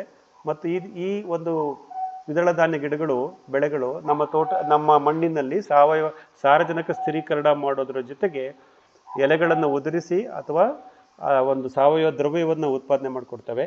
ಅದರಿಂದ ನಾವು ಹಸಿರೆಲೆ ಗೊಬ್ಬರವನ್ನು ಮಾಡಿ ಸ್ಥಳೀಯವಾಗಿ ವಿಕೇಂದ್ರೀಕೃತ ವ್ಯವಸ್ಥೆಯಲ್ಲಿ ನಮ್ಮ ಮಣ್ಣಿಗೆ ಸೇರಿಸ್ತಾ ಬರ್ತೀವಿ. As companion species plants, gliricidia, sesbania, grandiflora, erythrina, moringa etcetera. So ಸಂಗಾತಿ ಗಿಡಗಳಾಗಿ ನಾವು ಈ ಗ್ಲಿರಿಸೀಡಿಯಾ ಮತ್ತು ಅಗಸೆ ಮತ್ತು ಹಾಲವಾಣ, ನುಗ್ಗೆಕಾಯಿ ಗಿಡ, ತೊಗರಿ ಇವೆಲ್ಲನೂ ಬೆಳೀತಾ ಹೋಗ್ತೀವಿ. ಈ ಸಂಗಾತಿ ಸಸ್ಯಗಳು ಸಹ ನಮ್ಮ ಮುಖ್ಯ ಬೆಳೆಯನ್ನು ಕಾಪಾಡೋದ್ರ ಜೊತೆಗೆ ಹಸಿರೆಲೆ ಗೊಬ್ಬರದ ದ್ರವ್ಯವನ್ನು ಉತ್ಪಾದಿಸಲು ಸಹಾಯ ಮಾಡುತ್ತವೆ ಮತ್ತು ಸಾರಜನಕ ಸ್ಥಿರೀಕರಣ ಮಾಡಿ ಕೊಡುತ್ತವೆ. ಇದರ ಬಗ್ಗೆ ನಾವು ಸಾಕಷ್ಟು ಗಮನಿಸಿದ್ದೀವಿ, ನೋಡ್ತಾ ಇರ್ತೀವಿ. ಹಾಗಾಗಿ ಇದು ಒಂದು ರೀತಿಯ ಹಸಿರೆಲೆ ಗೊಬ್ಬರದ ಗಿಡಗಳನ್ನು ಜೋಡಿಸುವಂಥ ಒಂದು ಮಾರ್ಗವಾಗಿರುತ್ತೆ. As a timber value plants, plus we can also chop them and mulch it, because mulching is critical for green manure preparation. We will grow certain timber value plants, TVPs, such as Meliadibia, Subabul, etc. So ನಾವು ಈ ಅರಣ್ಯ ವೃಕ್ಷಗಳಾದಂಥ ಹೆಬ್ಬೇವು ಮತ್ತು ಸುಬಾಬುಲ್, ಚಿಗರೆ ಈ ಥರ ಮರಗಳನ್ನು ಸಹ ಬೆಳೆಸೋದ್ರಿಂದ ಅವುಗಳಿಂದನೂ ನಾವು ಕತ್ತರಿಸಿ ಅವುಗಳ ಒಂದು ಬಯೋಮಾಸ್ ಕತ್ತರಿಸಿ ನಾವು ಹಸಿರೆಲೆ ಗೊಬ್ಬರವನ್ನು ತಯಾರು ಮಾಡ್ಕೋಬೋದು. ಮತ್ತು ಕಾಲಾನಂತರ ಅದು ನಮಗೆ ಒಂದು ಒಳ್ಳೆ ಟಿಂಬರ್ ವ್ಯಾಲ್ಯೂ, ಮರಮುಟ್ಟಾಗಿ ಸಹ ಪರಿವರ್ತನೆ ಹೊಳ್ಳುತ್ತೆ ನಮ್ಮ ತೋಟದಲ್ಲಿ. As live fence, we grow plants such as jatropha, simarouba, mulberry, pongamia and neem. ನಮ್ಮ ಜೀವಂತ ಬೇಲಿ ಸಸ್ಯಗಳಾದಂಥ ಜಟ್ರೂಪ, ಲಕ್ಷ್ಮೀತರು, ಸಿಮರೂಬ ಅಂತೀವಿ ಮತ್ತು ಲಕ್ಷ್ಮೀತರು ಅಂತೀವಿ, ಹಿಪ್ಪನೇರಳೆ, ರೇಷ್ಮೆ ಕೃಷಿಲಿ ಯೂಸ್ ಮಾಡ್ತಕ್ಕಂಥದ್ದು, ಹೊಂಗೆ, ಕಹಿಬೇವು ಇತ್ಯಾದಿಗಳನ್ನು ನಾವು ಜೋಡಿಸೋದ್ರಿಂದ ಅವು ಹಸಿರೆಲೆ ಗೊಬ್ಬರದ ದ್ರವ್ಯಗಳನ್ನು ಉತ್ಪಾದನೆ ಮಾಡಿ ನಮಗೆ ಕೊಡಲಿಕ್ಕೆ ಸಹಾಯ ಮಾಡ್ತವೆ. ಆ್ಯಸ್ ಎ ಟ್ಯೂಬರ್ ಹಾರ್ವೆಸ್ಟ್, ಗೆಡ್ಡೆ ಗೆಣಸಿನ ಗಿಡಗಳು, ಮರಗೆಣಸು, ಬಳ್ಳಿಗೆಣಸು ಮತ್ತು ಸುವರ್ಣಗೆಡ್ಡೆ, ಕೆಸವು ಇತ್ಯಾದಿ ಇವುಗಳನ್ನು ನಮ್ಮ ತೋಟದಲ್ಲಿ ಬೆಳೆಸ್ತಾ ಬರ್ಬೋದು. Tapioca, sweet potato, elephant foot yam or taro root. These are the types of tuber plants which we can grow in our farm. So they also give us the food and also help in returning biomass back into the soil as a green manure input. So now let us explore all these things in detail. So ನಾವು ಇವಾಗ ಏನು ವಿವಿಧಗಳನ್ನು ನೋಡಿದ್ದೀವಲ್ಲ, ಇದನ್ನು ಒಂದೊಂದಾಗಿ ನಾವು ನೋಡ್ತಾ ಹೋಗೋಣ. ಇವು ಹೇಗೆ ಈ ಗಿಡಗಳನ್ನು ನಾವು ಜೋಡಿಸ್ತಾ ಹೋಗ್ಬೋದು ನಮ್ಮ ಕೃಷಿ ಭೂಮಿಯಲ್ಲಿ, ಅವು ಯಾವ ರೀತಿ ಒಂದು ಸಸ್ಯ ತ್ಯಾಜ್ಯವನ್ನು ಸೃಷ್ಟಿ ಮಾಡಿಬಿಟ್ಟು ನಮಗೆ ವಿಕೇಂದ್ರೀಕೃತವಾದಂತಹ ಸ್ಥಳೀಯವಾದಂತಹ ಒಂದು ಸಾವಯವ ಗೊಬ್ಬರದ ತಯಾರಿಕೆಯಲ್ಲಿ ಹೇಗೆ ಒಂದು ಪಾತ್ರವನ್ನು ನಿರ್ವಹಿಸ್ತೇವೆ ಅನ್ನೋದನ್ನು ಗಮನಿಸ್ತಾ ಹೋಗೋಣ. Friends, we'll explore all these four, that is green ring creation, the cover crop, the live fencing plants and companion plants. All these four we will discuss in detail in the next 10 minutes or so, and try to understand how we can create the biomass from these plants and produce green manure to enrich our soil. ಈ 4 ವಿಧಗಳು ಹಸಿರು ಬೆಳೆ, ಮುಚ್ಚಿಗೆ ಬೆಳೆ, ಜೀವಂತ ಬೇಲಿ ಸಸ್ಯಗಳು ಮತ್ತು ಸಂಗಾತಿ ಸಸ್ಯಗಳು. ಈ 4 ನಾವು ಇವಾಗ ಸ್ವಲ್ಪ ವಿವರವಾಗಿ ಗಮನಿಸ್ತಾ ಹೋಗೋಣ. ಈ 4 ಈ ಯಾವ ಪ್ರದೇಶದಲ್ಲಿ ಯಾವ ಗಿಡವನ್ನು ಯಾವ ರೀತಿ ಸೇರಿಸಬೇಕು, ಯಾವ ರೀತಿ ಬೆಳಿಬೇಕು, ಯಾವಾಗ ಅದನ್ನು ಕತ್ತರಿಸಿ ಮುಚ್ಚಿಗೆ ಮಾಡಬೇಕು, ಇವೆಲ್ಲವನ್ನು ನಾವು ಗಮನಿಸ್ತಾ ಹೋಗೋಣ. ಮುಂದಿನ 10 ನಿಮಿಷಗಳಲ್ಲಿ ಈ 4 ವಿಧಾನಗಳನ್ನು ನಿಮಗೆ ವಿವರಿಸಲಿಕ್ಕೆ ಪ್ರಯತ್ನ ಮಾಡ್ತೀನಿ. The simple but a very effective green manure management in our growing plant base in itself is to create what is called circular high density green manure plants by directly seeding them. ನಮ್ಮ ಮುಖ್ಯ ಬೆಳೆಯ ವಾಣಿಜ್ಯ ಬೆಳೆಯ ಗುಣಿಯ ಸುತ್ತಲೂ ಹಸಿರೆಲೆ ಗೊಬ್ಬರದ ಗಿಡಗಳ ಬೀಜವನ್ನು ಒಂದು ಬಳೆಯ ಆಕಾರದಲ್ಲಿ, ವೃತ್ತಾಕಾರದಲ್ಲಿ ಬಿತ್ತನೆ ಮಾಡಿ ಆ ಗಿಡಗಳನ್ನು, ಹಸಿರೆಲೆ ಗೊಬ್ಬರದ ಗಿಡಗಳನ್ನು ಬೆಳೆದು ನೇರವಾಗಿ ಬೀಜ ಬಿತ್ತನೆ ಮಾಡೋ ತನಕ ಬಿತ್ತನೆ ಮಾಡುವ ಮುಖಾಂತರ ಬೆಳೆದು ಅವುಗಳನ್ನು ಮತ್ತೆ ಪುನಃ ನಾವು ಮಣ್ಣಿಗೆ ಸೇರಿಸ್ತೀವಲ್ಲ, ಇದಕ್ಕೆ ಹಸಿರು ಗಿಡಕ್ಕೆ ಹಸಿರು ಬಳೆ ಅಥವಾ ಹಸಿರು ಬಳೆಯ ಸೃಷ್ಟಿ ಅಂತ ಹೇಳ್ತೀವಿ. This is known as green ring for A green plant. So the seeds we use to create this green ring around our basin of the plant is Sunnem, Dayancha and Arscarum. ಅಪ್ಸೆಣಬು, ಡಯಂಚ ಮತ್ತು ಹುರುಳಿ ಇವುಗಳನ್ನು ಉಪಯೋಗಿಸಿಕೊಂಡು ನಾವು ಈ ಹಸಿರು ಬಳೆಯನ್ನು ನಿರ್ಮಾಣ ಮಾಡೋಣ. ನಮ್ಮ ಪ್ರತಿ ಗಿಡದ ಸುತ್ತಲೂ, ಗಿಡದ ಬುಡದ ಸುತ್ತಲೂ ಈ ಹಸಿರು ಬಳೆಯನ್ನು ನಿರ್ಮಾಣ ಮಾಡಿ ಅದರಿಂದ ಹಸಿರೆಲೆ ಗೊಬ್ಬರವನ್ನು ಉತ್ಪಾದನೆ ಮಾಡ್ಕೊಳ್ಳೋಣ ಅನ್ನೋದನ್ನು ನಾವು ಇಲ್ಲಿ ಗಮನಿಸ್ತಾ ಹೋಗ್ತೀವಿ. ಹಾಗಾದರೆ ಇದು ಎಷ್ಟು ಅಂತರದಲ್ಲಿ ಮಾಡಬೇಕು ಮತ್ತು ಯಾವ ರೇಷಿಯೋದಲ್ಲಿ ನಾವು ಅಪ್ಸೆಣಬು, ಡಯಂಚ ಮತ್ತು ಹುರುಳಿಯನ್ನು ತಗೋಬೇಕು ಅನ್ನೋದಿಲ್ಲಿ ಬರೆದಿದ್ದೀನಿ. ಸುಮಾರು 4 kgಯಷ್ಟು ಅಪ್ಸೆಣಬು, 3 kgಯಷ್ಟು ಡಯಂಚ, 1 kgಯಷ್ಟು ಹುರುಳಿ, 4:3:1. On this ratio we have to select Sunnem, Dayancha and Horsgram. This is kind of a thumb rule. It's not necessarily that it has to be on that ratio. Why I choose Dayancha less? Because on 1 kg of Dayancha you will have more number of seeds as compared to 1 kg of Sunnem. Hence I reduce the contribution of Dayancha in the mixture. So ನಾವಿಲ್ಲಿ ಡಯಂಚವನ್ನು ಯಾಕೆ 3 kg ತಗೊಳ್ಳಿ 4 kg ಅಪ್ಸೆಣಬಿಗೆ ಅಂತ ಹೇಳಿದ್ದೀನಿ ಅಂದರೆ, 1 kg ಡಯಂಚದಲ್ಲಿ ನೀವು ಗಮನಿಸಿರ್ಬೋದು ಸಾಕಷ್ಟು ಸಂಖ್ಯೆಯ ಬೀಜಗಳು ಇರುತ್ತೆ. ಹಾಗಾಗಿ ನಾವು 4 kg ಅಪ್ಸೆಣಬು, 3 kg ಡಯಂಚ, 1 kg ಹುರುಳಿ ಇದನ್ನು ಉಪಯೋಗಿಸ್ಕೊಂಡು ನಾವು ಹಸಿರು ಬಳೆಯನ್ನು ನಿರ್ಮಾಣ ಮಾಡ್ತೀವಿ. ಈ ಹಸಿರು ಬಳೆಯು ನಮ್ಮ ಮುಖ್ಯ ಬೆಳೆಯ ಕಾಂಡದಿಂದ ಸುಮಾರು 1.5 ಅಡಿ ಅಥವಾ 2 ಅಡಿ ದೂರದಲ್ಲಿರಬೇಕು. ಅಲ್ಲಿ ನಾವು ಸುಮಾರು 20-25 ಗ್ರಾಮ್ನಷ್ಟು ಈ 3 ಬೀಜಗಳ ಮಿಶ್ರಣವನ್ನು ಬಿತ್ತನೆ ಮಾಡೋದ್ರಿಂದ ಈ ಹಸಿರು ಬಳೆಯನ್ನು ನಿರ್ಮಾಣ ಮಾಡ್ಕೋಬಹುದು. The green ring should be approximately 1.5 feet to 2 feet away from the stem of our commercial plant or a crop, and we should use about 20 to 25 grams of this mixture of Sunnem, Dayancha and Arscarum and create this green ring. That's about the green ring. And the plants which we grow as a green manure plants as a green ring will do all those benefits, that is nitrogen fixing, shade management, mulching and obviously creating green manure locally. ಈ ಹಸಿರೆಲೆ ಗೊಬ್ಬರದ ಗಿಡಗಳನ್ನು ಹಸಿರು ಬಳೆಯ ರೂಪದಲ್ಲಿ ನಮ್ಮ ಗಿಡದ ಸುತ್ತಲೂ ವೃತ್ತಾಕಾರವಾಗಿ ಬೆಳೆಸೋದ್ರಿಂದ ಅವುಗಳಿಂದ ನಮ್ಮ ಮುಖ್ಯ ಬೆಳೆಗೆ ಅದರಿಂದ ನೆರಳು ಸಿಗುತ್ತೆ.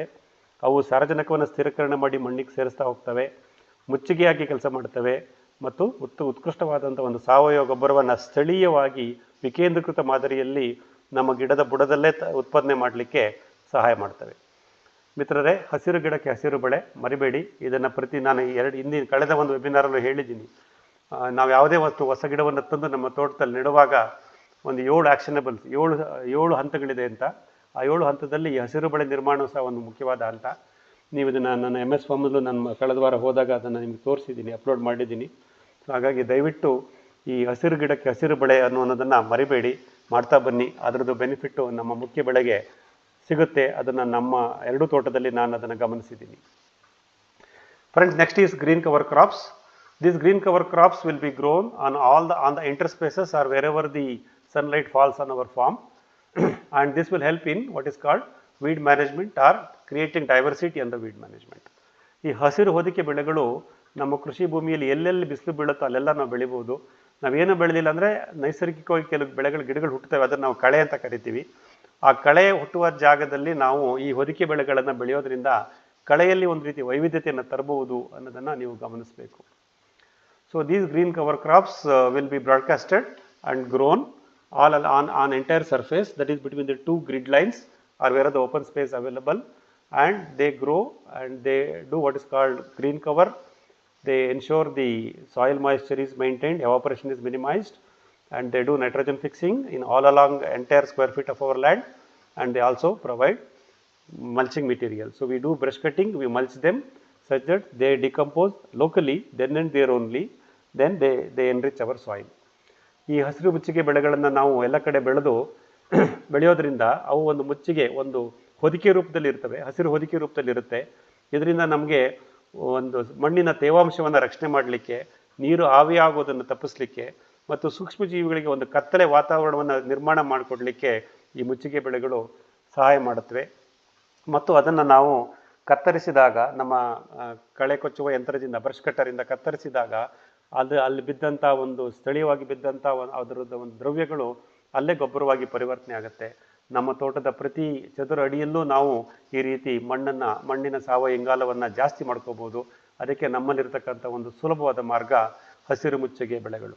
The green cover crops can be mulched using brush cutter, and they will help in enhancing the organic carbon of our soil at every square feet of our soil. Such an inexpensive way to upgrade our soil quality. So they also control weeds because they grow in all the surface area, so it will control some of the weeds, but we should be cautiously looking at them. So these are all the benefits of cover crops, which I already explained.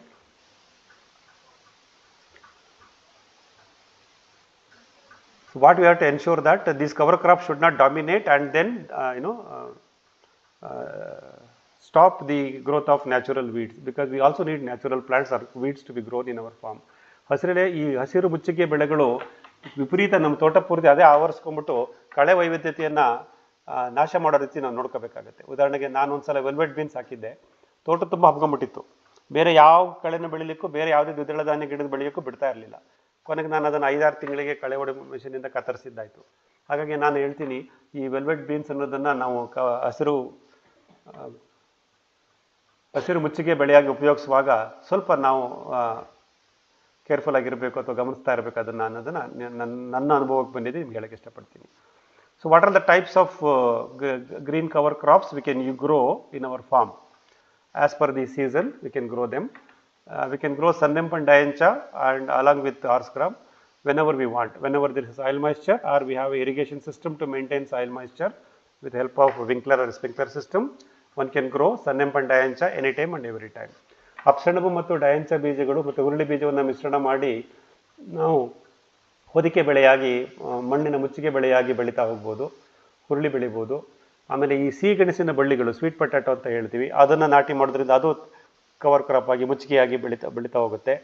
ನಸುಗುನ್ನಿ ಅಥವಾ velvet beans ಅಂತ ಕನ್ನಡದಲ್ಲಿ ನಸುಗುನ್ನಿ ಬೀಜ ಅಂತೀವಿ, ನಾನು already ಅದ್ರ ಬಗ್ಗೆ ಹೇಳಿದ್ದೀನಿ. ಇದು ಸ್ವಲ್ಪ ಕೇರ್ಫುಲ್ ಆಗಿ ಇದನ್ನು ಉಪಯೋಗಿಸಿ. ಒಳ್ಳೆ ಗಿಡನೇ, ಬೇಗ ಬೆಳೆಯುತ್ತೆ, ಮುಚ್ಚಿಗೆ ಮಾಡಿಕೊಡುತ್ತೆ, ಸಾರ್ವಜನಿಕ ಸ್ಥಿರೀಕರಣ ಮಾಡಿಕೊಡುತ್ತೆ, ಬಟ್ ಅದು ವೈವಿಧ್ಯತೆಯನ್ನು ನಾಶ ಮಾಡಿಬಿಡುತ್ತೆ. ಸ್ಟೈಲೋಹೆಮಾಟಾ ಅಂತೀವಿ, ಇದು ಹೊನ್ಗೊನೆ ಅಂತ ಜೊತೆಗೆ ಸೇರಿದಂಥ ಬೀಜ. ಇದನ್ನು ನಾವು ಮುಚ್ಚಿಗೆ ಬೆಳೆಯಾಗಿ ಉಪಯೋಗಿಸ್ಕೋಬೋದು. ನನ್ನ ತೋಟದಲ್ಲಿ ಇದು 3 ವರ್ಷ ನಾನು ಯೂಸ್ ಮಾಡ್ತಾ ಇದ್ದೀನಿ. ಅದು ನಾನು ಬ್ರಷ್ ಕಟ್ರೆ ಹೊಡೆದಷ್ಟು ಅದ್ರ ಬೀಜ ಭೂಮಿಲೇ ಇರುತ್ತೆ ಅನಿಸುತ್ತೆ, ಮತ್ತೆ ಹುಟ್ಟುತ್ತಾ ಇರುತ್ತೆ. ಯಾವಾಗಲಾದ್ರೂ ಚಳಿಗಾಲದಲ್ಲೋ ಬೇಸಿಗೆ ಕಾಲದಲ್ಲೋ 3 ತಿಂಗಳು ಬಿಟ್ಬಿಟ್ರೆ ಸಾಕಷ್ಟು ಬೀಜವನ್ನು ಉತ್ಪಾದನೆ ಮಾಡಿ ಭೂಮಿಗೆ ಸೇರಿಸ್ಕೊಂಡಿರುತ್ತೆ. ಮಳೆ ಬಂದ ತಕ್ಷಣ ಮತ್ತೆ ಹುಟ್ಟಕ್ಕೆ ಶುರುವಾಗುತ್ತೆ. ಈ ಸ್ಟೈಲೋಹೆಮಾಟಾ ಒಂದು ಹೊನ್ನಗೊನೆ ಜೊತೆಗೆ ಸೇರಿದ ಬೀಜ, ಅದನ್ನು ನಾವು ನಮ್ಮ ತೋಟದಲ್ಲಿ ಹೊದಿಕೆ ಬೆಳೆಯಾಗಿ ಬೆಳಿಬೋದು. The Staurohemata is, once you broadcast and allow it to grow and create its seeds, it will hold the seeds on the soil surface. You don't have to broadcast seeds every time. So it is a very good cover crop which I am growing in our Namane Tota in Aluru Taluku, Hassan district. Next one is the hedge lucens. This can also be another cover crop. This will expand. Mainly the hedge lucens is grown on the bunds, interbunds, and all along our farm pond, etc. It also acts like a soil binder. ಬೇಲಿ ಮೆಂತೆಯನ್ನು ನಾವು ಕಾಲುವೆಗಳಲ್ಲಿ, ಬದುಗಳಲ್ಲಿ, ನಮ್ಮ ಕೃಷಿ ಹೊಂಡದ ಸುತ್ತ ಬೆಳೆಸೋದ್ರಿಂದ ಮಣ್ಣನ್ನು ಹಿಡಿದಿಟ್ಟುಕೊಳ್ಳುತ್ತೆ, ಮಣ್ಣು ಸವೆತವನ್ನು ತಡೆಯುತ್ತೆ ಮತ್ತು ಮುಚ್ಚಿಗೆ ಬೆಳೆಯಾಗಿ ಕವರ್ ಕ್ರಾಪ್ ಆಗಿ ಸಹ ನಮ್ಮ ತೋಟದಲ್ಲಿ ನಾವು ಅದನ್ನು ಅಳವಡಿಸ್ಕೋಬಹುದು. ಇದು ನಮ್ಮ 2ನೇ ಗಿಡ ಕವರ್ ಕ್ರಾಪ್. 1 ಹಸಿರು ಗಿಡಕ್ಕೆ ಹಸಿರು ಬೆಳೆ green manuring crops, 2 green cover crops ಮುಚ್ಚಿಗೆ ಬೆಳೆ. ಈ ಮುಚ್ಚಿಗೆ ಬೆಳೆ ಉಪಯೋಗಗಳನ್ನು ನಾನು ಆಲ್ರೆಡಿ ಹೇಳ್ತಾ ಬಂದೆ. ಒಂದು, ಸಾರ್ವಜನಿಕ ಸ್ಥಿರೀಕರಣ ಮಾಡ್ತವೆ, ಮತ್ತು ಹಸಿರೆಲೆ ಗೊಬ್ಬರ ಉತ್ಪಾದನೆ ಮಾಡಲಿಕ್ಕೆ ನಮಗೆ ಬೇಕಾದಂಥ ದ್ರವ್ಯಗಳನ್ನು ತಯಾರು ಮಾಡಿಕೊಡ್ತವೆ, ಕಳೆ ವೈವಿಧ್ಯತೆಯನ್ನು ಅವು ನಿರ್ಮಾಣ ಮಾಡ್ತವೆ. ಯಾಕೆಂದರೆ ನ್ಯಾಚುರಲ್ ಆಗಿ ಏನು ಹುಟ್ಟುತ್ತೆ ಅದ್ರ ಜೊತೆಗೆ ನಾವು ಈ ಕವರ್ ಕ್ರಾಪ್ನ ಬೆಳಿತೀವಿ, ಇದನ್ನು ಮಾಡ್ತವೆ. ನೀರಿನ ಆವಿಯಾಗುವಿಕೆಯನ್ನು ತಪ್ಪಿಸುತ್ತವೆ, ನೀರಿನ ವ್ಯರ್ಥ ಬಳಕೆಯನ್ನು ಕಮ್ಮಿ ಮಾಡ್ತವೆ, ಮತ್ತು ಕತ್ತಲೆ ವಾತಾವರಣ ಸೃಷ್ಟಿ ಮಾಡಿ ನಮ್ಮ ಮಣ್ಣು ಜೀವಿಗಳು ಮತ್ತು ಸೂಕ್ಷ್ಮ ಜೀವಿಗಳ ಕಾರ್ಯಚಟುವಟಿಕೆಯನ್ನು ಪ್ರೋತ್ಸಾಹ ಮಾಡ್ತವೆ. ಇದನ್ನು ಮಾಡೋದು ಭಾಳ ಸುಲಭ. ಇದನ್ನು ಉಳುಮೆ ಮಾಡೋ ಅವಶ್ಯಕತೆ ಇಲ್ಲ. ನೇರವಾಗಿ ಇದನ್ನು ನಮ್ಮ ತೋಟದಲ್ಲಿ ಎರಚಿ ಕಳೆ ಕೊಚ್ಚು ಯಂತ್ರದಿಂದ ಕಳೆಯನ್ನು ನಿಯಂತ್ರಣ ಮಾಡ್ತಾ ಈ ಹಸಿರೆಲೆ ಕವರ್ ಕ್ರಾಪ್ಸ್ ಮುಚ್ಚಿಗೆ ಬೆಳೆಯನ್ನು ನಾವು ಬೆಳೀತಾ ಹೋಗ್ಬೋದು. Friends, the benefits of cover crop plants are: one is nitrogen fixing, second thing is it returns quality biomass for green manuring, localized production, then it also creates weed diversity, it adds to the diversity on the soil, then it does mulching, thereby avoids water evaporation and creates kind of a dark zone for our microbes and soil organisms to perform. And it is very simple to set up these cover crops. You just have to broadcast them before brush cutting, then they will establish and they keep growing. So we keep on repeating this, then we can establish the green cover crops. Particularly in the monsoon and winter season, we can happily grow them just by broadcasting, because moisture is maintained by the rainy season itself. ಮಳೆಗಾಲದಲ್ಲಿ ಮತ್ತು ಚಳಿಗಾಲದಲ್ಲಿ ನಾವು ಈ ಮುಚ್ಚಿಗೆ ಬೆಳೆ ಬೀಜಗಳನ್ನು ಎರಚಿ ಕಳೆ ಕೊಚ್ಚು ಯಂತ್ರದಿಂದ ಕಳೆ ಹೊಡೆದು ಕಳೆಯನ್ನು ನಿಯಂತ್ರಣ ಮಾಡ್ಕೊತಾ ಬಂದರೆ ಮುಚ್ಚಿಗೆ ಬೆಳೆಗಳನ್ನು ನಾವು ಸುಲಭವಾಗಿ ಕಡಿಮೆ ಶ್ರಮದಲ್ಲಿ ಕಡಿಮೆ ವೆಚ್ಚದಲ್ಲಿ ಬೆಳೀತಾ ಹೋಗ್ಬೋದು. So far we have covered two types of green manure plant, that is the green ring and the cover crop. The next one is the live fence or interbund green manure plants. ನಮ್ಮ ಜೀವಂತ ಬೇಲಿ ಮತ್ತು ನಮ್ಮ ಕೃಷಿ ಭೂಮಿಲಿರ್ತಕ್ಕಂಥ ಬದುಗಳು, ಅಡ್ಡ ಬದುಗಳು, ಕೃಷಿ ಹೊಂಡ ಮತ್ತು ತೋಟದ ಮನೆ, ಇಲ್ಲೆಲ್ಲವೂ ಸಹ ನಾವು ಈ ಹಸಿರೆಲೆ ಗೊಬ್ಬರದ ಗಿಡಗಳನ್ನು ಬೆಳಿಬೋದು. ಅದರ ಬಗ್ಗೆ ನಾವು ಮೂರನೇ ಇದರಲ್ಲಿ ಗಮನಿಸ್ತಾ ಹೋಗೋಣ. In natural farming, we should look at what is called inexpensive way of creating organic inputs. As I already said, the green manure crops will provide regular biomass for localized composting, which I already repeated. So this is the objective of setting up the live fence and the interbund plants. So we can identify so many such places such as to grow these green manuring plants. ನಮ್ಮ ಕೃಷಿ ಭೂಮಿಯಲ್ಲಿ ಈ ಹಸಿರೆಲೆ ಗೊಬ್ಬರದ ಗಿಡಗಳನ್ನು ಬೆಳೀಲಿಕ್ಕೆ ಸಾಕಷ್ಟು ಜಾಗಗಳಿದೆ ಮಿತ್ರರೇ. ಎಲ್ಲಿ ಸೂರ್ಯನ ಬೆಳಕು ಬೀಳುತ್ತೆ, ಎಲ್ಲಿ ತೇವಾಂಶ ಕಾಪಾಡೋಕ್ಕೆ ಸಾಧ್ಯ ಆಗಿದೆ, ಅಲ್ಲೆಲ್ಲ ನಾವು ಇದನ್ನು ಬೆಳೀತಾ ಬರ್ಬೋದು. ಜೀವಂತ ಬೇಲಿ, ನಮ್ಮ ಬೇಲಿಯಲ್ಲಿ ಒಳರಸ್ತೆ ಎರಡೂ ಬದಿಗಳಲ್ಲಿ, ಅಡ್ಡ ಬದುಗಳಲ್ಲಿ, ಕೃಷಿ ಹೊಂಡ ಮತ್ತು ನಮ್ಮ ತೋಟದ ಮನೆ ಸುತ್ತಲೂ, ಹೀಗೆ ನಾವು ಸಾಕಷ್ಟು ಜಾಗಗಳನ್ನು ಗುರುತಿಸಿಕೊಂಡು ಕಡಿಮೆ ವೆಚ್ಚದಲ್ಲಿ ಬಹುವಾರ್ಷಿಕ ಹಸಿರೆಲೆ ಗೊಬ್ಬರದ ಬೆಳೆಗಳನ್ನು ಸೇರಿಸೋದ್ರಿಂದ ಸಾವಯವ ದ್ರವ್ಯವನ್ನು ಉತ್ಪಾದಿಸಿ ಸ್ಥಳೀಯವಾಗಿ ವಿಕೇಂದ್ರೀಕೃತ ವ್ಯವಸ್ಥೆಯಲ್ಲಿ ನಾವು ಸಾವಯವ ಗೊಬ್ಬರವನ್ನು ಕಡಿಮೆ ವೆಚ್ಚದಲ್ಲಿ ತಯಾರಿಸ್ಕೋಬೋದು. ಇದರಿಂದ ನಮ್ಮ ಒಳಸುರಿಯ ವೆಚ್ಚ ಕಮ್ಮಿ ಆಗುತ್ತೆ, ಉತ್ಪಾದನಾ ವೆಚ್ಚ ಕಮ್ಮಿ ಆಗುತ್ತೆ ಮತ್ತು ನಮ್ಮ ಬೆಳೆಯ ಗುಣಮಟ್ಟ ಜಾಸ್ತಿ ಆಗುತ್ತೆ. We can identify these places such as live fencing on either side of the internal roads, then we all along the bunds, around the farm pond and the farmhouse. Like that, any place in our farmland where we see they receive direct sunlight and we can able to maintain moisture. These are the places where we can grow these green manure plants, perennial green manure plants, and get the benefit of green manuring. So this will help in regenerative farming, we will say. ಪುನರುತ್ಪಾದಕ ಸಸ್ಯ ತ್ಯಾಜ್ಯಗಳನ್ನು ಪದೇ ಉತ್ಪಾದನೆ ಮಾಡಿಕೊಡ್ತಾ ಇರ್ತೇವೆ ನಮ್ಮ ಬೇಲಿನಲ್ಲಿ ಮತ್ತು ಬಂದಿರತಕ್ಕಂಥ ಗಿಡಗಳು. ಹಾಗಾಗಿ ನಾವು ಇದನ್ನು ಗಮನಿಸ್ತಾ ಹೋಗೋಣ, ಸೇರಿಸ್ತಾ ಬರೋಣ. What are the benefits of live fencing and interbund green manuring plants? They establish live fence that creates a green wall as a physical protection with us and our neighbors. ಒಂದು ಹಸಿರು ಗೋಡೆಯನ್ನು ನಿರ್ಮಾಣ ಮಾಡುತ್ತವೆ ಯಾವುದು ನಮ್ಮ ಜೀವಂತ ಬೇಲಿ ಸಸ್ಯಗಳು. ಇದರಿಂದ ನಮಗೆ ನಮ್ಮ ನೆರೆಹೊರೆಯ ಕೃಷಿಕರ ಮತ್ತು ಅವರು ಸಾಕಬಹುದಂಥ ಪ್ರಾಣಿಗಳಿಂದ ಆಗಬಹುದಂಥ ಹಾನಿಯನ್ನು ನಾವು ಕಡಿಮೆ ಮಾಡ್ಕೊತಾ ಬರ್ಬೋದು. Will host plants, birds and pollinators by providing food and shelter for them, thereby create biodiversity. ಈ ನಮ್ಮ ಜೀವಂತ ಬೇಲಿ ಮತ್ತು ಬದುಗಳಿನಲ್ಲಿ ಬೆಳೀತಕ್ಕಂಥ ಸಸ್ಯಗಳು ಒಂದು ಜೀವ ವೈವಿಧ್ಯತೆಯನ್ನು ಸೃಷ್ಟಿ ಮಾಡುತ್ತವೆ. ಪಕ್ಷಿಗಳಿಗೆ, ಕೀಟಗಳಿಗೆ ಮತ್ತು ಜೇನುನೊಣಗಳಿಗೆ ಆಶ್ರಯವನ್ನು ಕೊಡುತ್ತವೆ, ಆಹಾರವನ್ನು ಕೊಡುತ್ತವೆ. ಹಾಗಾಗಿ ಒಂದು ಸುರಕ್ಷಿತ ನೆಲೆಯನ್ನು ಸೃಷ್ಟಿ ಮಾಡಿಕೊಡುತ್ತವೆ ಅಂತಲೂ ನಾವು ಹೇಳ್ತಾ ಹೋಗ್ಬೋದು. They can also help in creating buffer zone. Buffer zones are very important to maintain the microclimate and help our plants will not undergo stresses during extreme winter and extreme summer. ಈ ಒಂದು ಸುರಕ್ಷಣಾ ವಲಯವನ್ನು ನಿರ್ಮಾಣ ಮಾಡಲಿಕ್ಕೆ ಈ ಒಂದು ಜೀವಂತ ಬೇಲಿ ಮತ್ತು ಬದುವಿನಲ್ಲಿ ಬೆಳೀತಕ್ಕಂಥ ಸಸ್ಯವರ್ಗಗಳು ಸಹಾಯ ಮಾಡುತ್ತವೆ. ಈ ಸುರಕ್ಷಣಾ ವಲಯ ನಮಗೆ ಮುಖ್ಯ ಆಗುತ್ತೆ, ಯಾಕೆಂದರೆ ಇದರಿಂದ ನಮ್ಮಲ್ಲಿ ಉಷ್ಣತೆಯನ್ನು ಕಾಪಾಡ್ಬೋದು. ಬೇಸಿಗೆಯಲ್ಲಿ ಮತ್ತು ಚಳಿಗಾಲದಲ್ಲಿ ನಮ್ಮ ಬೆಳೆಗಳು ತಮ್ಮದೇ ಆದಂಥ ಒತ್ತಡಕ್ಕೆ ಒಳಗಾಗ್ತವೆ, ಸ್ಟ್ರೆಸ್ ಅಂತ ಹೇಳ್ತೀವಿ. ಆ ಒತ್ತಡವನ್ನು ನಿರ್ವಹಿಸಲಿಕ್ಕೆ ಒಂದು ಸೂಕ್ಷ್ಮವಾದ ವಾತಾವರಣ ಬೇಕು. ಅದನ್ನು ಸೃಷ್ಟಿ ಮಾಡಲಿಕ್ಕೆ ನಮ್ಮ ಜೀವಂತ ಬೇಲಿ ಮತ್ತು ಬದುಗಳಲ್ಲಿ ಬೆಳೀತಕ್ಕಂಥ ಈ ಹಸಿರೆಲೆ ಗೊಬ್ಬರದ ಗಿಡಗಳು ಸಹಾಯ ಮಾಡೋದನ್ನು ನಾವು ಗಮನಿಸ್ಬೋದು. They return quality biomass perennially every 3 to 4 times a year, and it helps in creating green manure. ಹಸಿರೆಲೆ ಗೊಬ್ಬರವನ್ನು ಉತ್ಪಾದನೆ ಮಾಡಲಿಕ್ಕೆ ಅವು ವರ್ಷಕ್ಕೆ 3 ರಿಂದ 4 ಸತಿ ಬಯೋಮಾಸ್ ಅಥವಾ ಸಸ್ಯ ದ್ರವ್ಯವನ್ನು ನಮಗೆ ಕೊಡ್ತವೆ. ಹಾಗಾದರೆ ಏನೇನು ಗಿಡಗಳನ್ನು ನಾವು ಬೆಳೆಸ್ಬೋದು ಈ ಜೀವಂತ ಬೇಲಿನಲ್ಲಿ ಅಂತಂದರೆ ಗ್ಲಿರಿಸೀಡಿಯಾ, ಸುಬಾಬುಲ್ ಚಿಗುರೆ ಗಿಡ, ಮಲಬರಿ ರೇಷ್ಮೆ ಸೊಪ್ಪಿನ ಗಿಡ, ಟಾಪಿಯೋಕ ಮರಗೆಣಸಿನ ಗಿಡ, ಸಿಮರುಬ, ಲಕ್ಷ್ಮೀತರು, ಜಟ್ರೂಪ ಅಂತಲೇ ಹೇಳ್ತೀವಿ, ಪೊಂಗಾಮಿಯ ಅಥವಾ ಹೊಂಗೆ. ಈ ಇಷ್ಟೂ ಗಿಡಗಳನ್ನು ನಾವು ನಮ್ಮ ಜೀವಂತ ಬೇಲಿಯಲ್ಲಿ, ನಮ್ಮ ಅಡ್ಡಬದುಗಳಲ್ಲಿ, ರಸ್ತೆಯ ಪಕ್ಕದಲ್ಲಿ, ಕೃಷಿ ಹೊಂಡದ ಸುತ್ತ ಮತ್ತು ತೋಟದ ಮನೆಯ ಸುತ್ತ ಎಲ್ಲೆಲ್ಲಿ ಸಾಧ್ಯವೋ ಅಲ್ಲೆಲ್ಲ ಇದನ್ನು ಬೆಳೆಸ್ತಾ ಹೋಗೋಣ. ಇದರಿಂದ ನಾವು ಸಾಕಷ್ಟು ಸಸ್ಯ ದ್ರವ್ಯವನ್ನು ನಾವು ನಮ್ಮ ತೋಟದಲ್ಲೇ ನಾವು ಉತ್ಪಾದಿಸಿ ಸ್ಥಳೀಯವಾಗಿ ಉತ್ಕೃಷ್ಟವಾದ ಸಾವಯವ ಗೊಬ್ಬರವನ್ನು ತಯಾರಿಸ್ಕೋಬೋದು. ನಮ್ಮ ಒಳಸುರಿ ವೆಚ್ಚವನ್ನು ಕಡಿಮೆ ಮಾಡ್ಕೋಬೋದು, ಉತ್ಪಾದನಾ ವೆಚ್ಚವನ್ನು ಸಹ ಕಡಿಮೆ ಮಾಡ್ಕೋಬೋದು. ಇದು ಜೀವಂತ ಬೇಲಿ ಅಥವಾ ಬದುಗಳ ಮೇಲೆ ಬೆಳೀತಕ್ಕಂಥ ಹಸಿರೆಲೆ ಗೊಬ್ಬರದ ಸಸ್ಯಗಳ ವಿವರಣೆ. ಕೊನೆಯದಾಗಿ ಸಂಗಾತಿ ಬೆಳೆ. ಸಂಗಾತಿ ಬೆಳೆಯಾಗಿ ನಾವು ಈ ಹಸಿರೆಲೆ ಗೊಬ್ಬರದ ಬೆಳೆಗಳನ್ನು ಜೋಡಿಸ್ತೀವಿ. As a companion species plants we grow these green manure plants, and they also contribute all those benefits what we already know about companion plants. You have seen it, I have explained it in various other interactions with you, and you have practically seen it in our MS farm, Dodballapur also. People have visited our farm. So this will be grown on adjacent to our main plant on the western and eastern direction, and they help in creating shade, provide nitrogen fixing, then create biomass for mulching, which in turn generates green manure.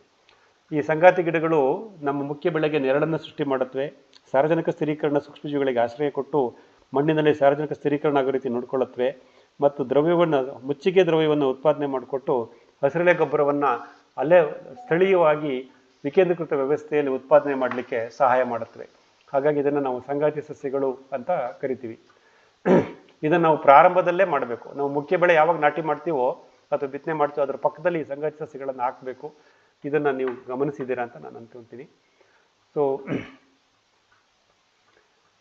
ಈ ಸಂಗಾತಿ ಸಸ್ಯಗಳು sacrificing plants ಅಂತ ತಮ್ಮನ್ನು ತಾವೇ ಅಪಾಯಕ್ಕೆ ಒಡ್ಡುಕೊಂಡು ನಮ್ಮ ಮುಖ್ಯ ಬೆಳೆಯನ್ನು ಕಾಪಾಡೋದನ್ನು ನಾವು ಗಮನಿಸ್ಬೋದು. ನಾನು ಈ ಅಪ್ಸೆಣಬು ಅದನ್ನು ನಾನು ಕೋಕೋ ಗಿಡದ ಸುತ್ತ ಹಸಿರು ಬಳೆಯಾಗಿ ನಿರ್ಮಾಣ ಮಾಡಿದ್ರಿಂದ ಅಥವಾ ಸಂಗಾತಿ ಗಿಡವಾಗಿ ಹಾಕಿರೋದ್ರಿಂದ ಅದೇನು ರಸ ಇರುವ ಕೀಟ ಎಲೆಯನ್ನು ಕೊರ್ಕೊಂಡು ತಿನ್ನುವಂಥ ಕೀಟ ಬರುತ್ತಲ್ಲ, ಅದು ನನ್ನ ಕೋಕೋ ಗಿಡಕ್ಕೆ ಬಾಧೆ ಮಾಡೋಕ್ಕೆ ಮುಂಚೆನೇ ನನ್ನ ಈ ಅಪ್ಸೆಣಬು ಗಿಡವನ್ನು ತಿನ್ಕೊಂಡು ಹೊರಟೋಗುತ್ತೆ.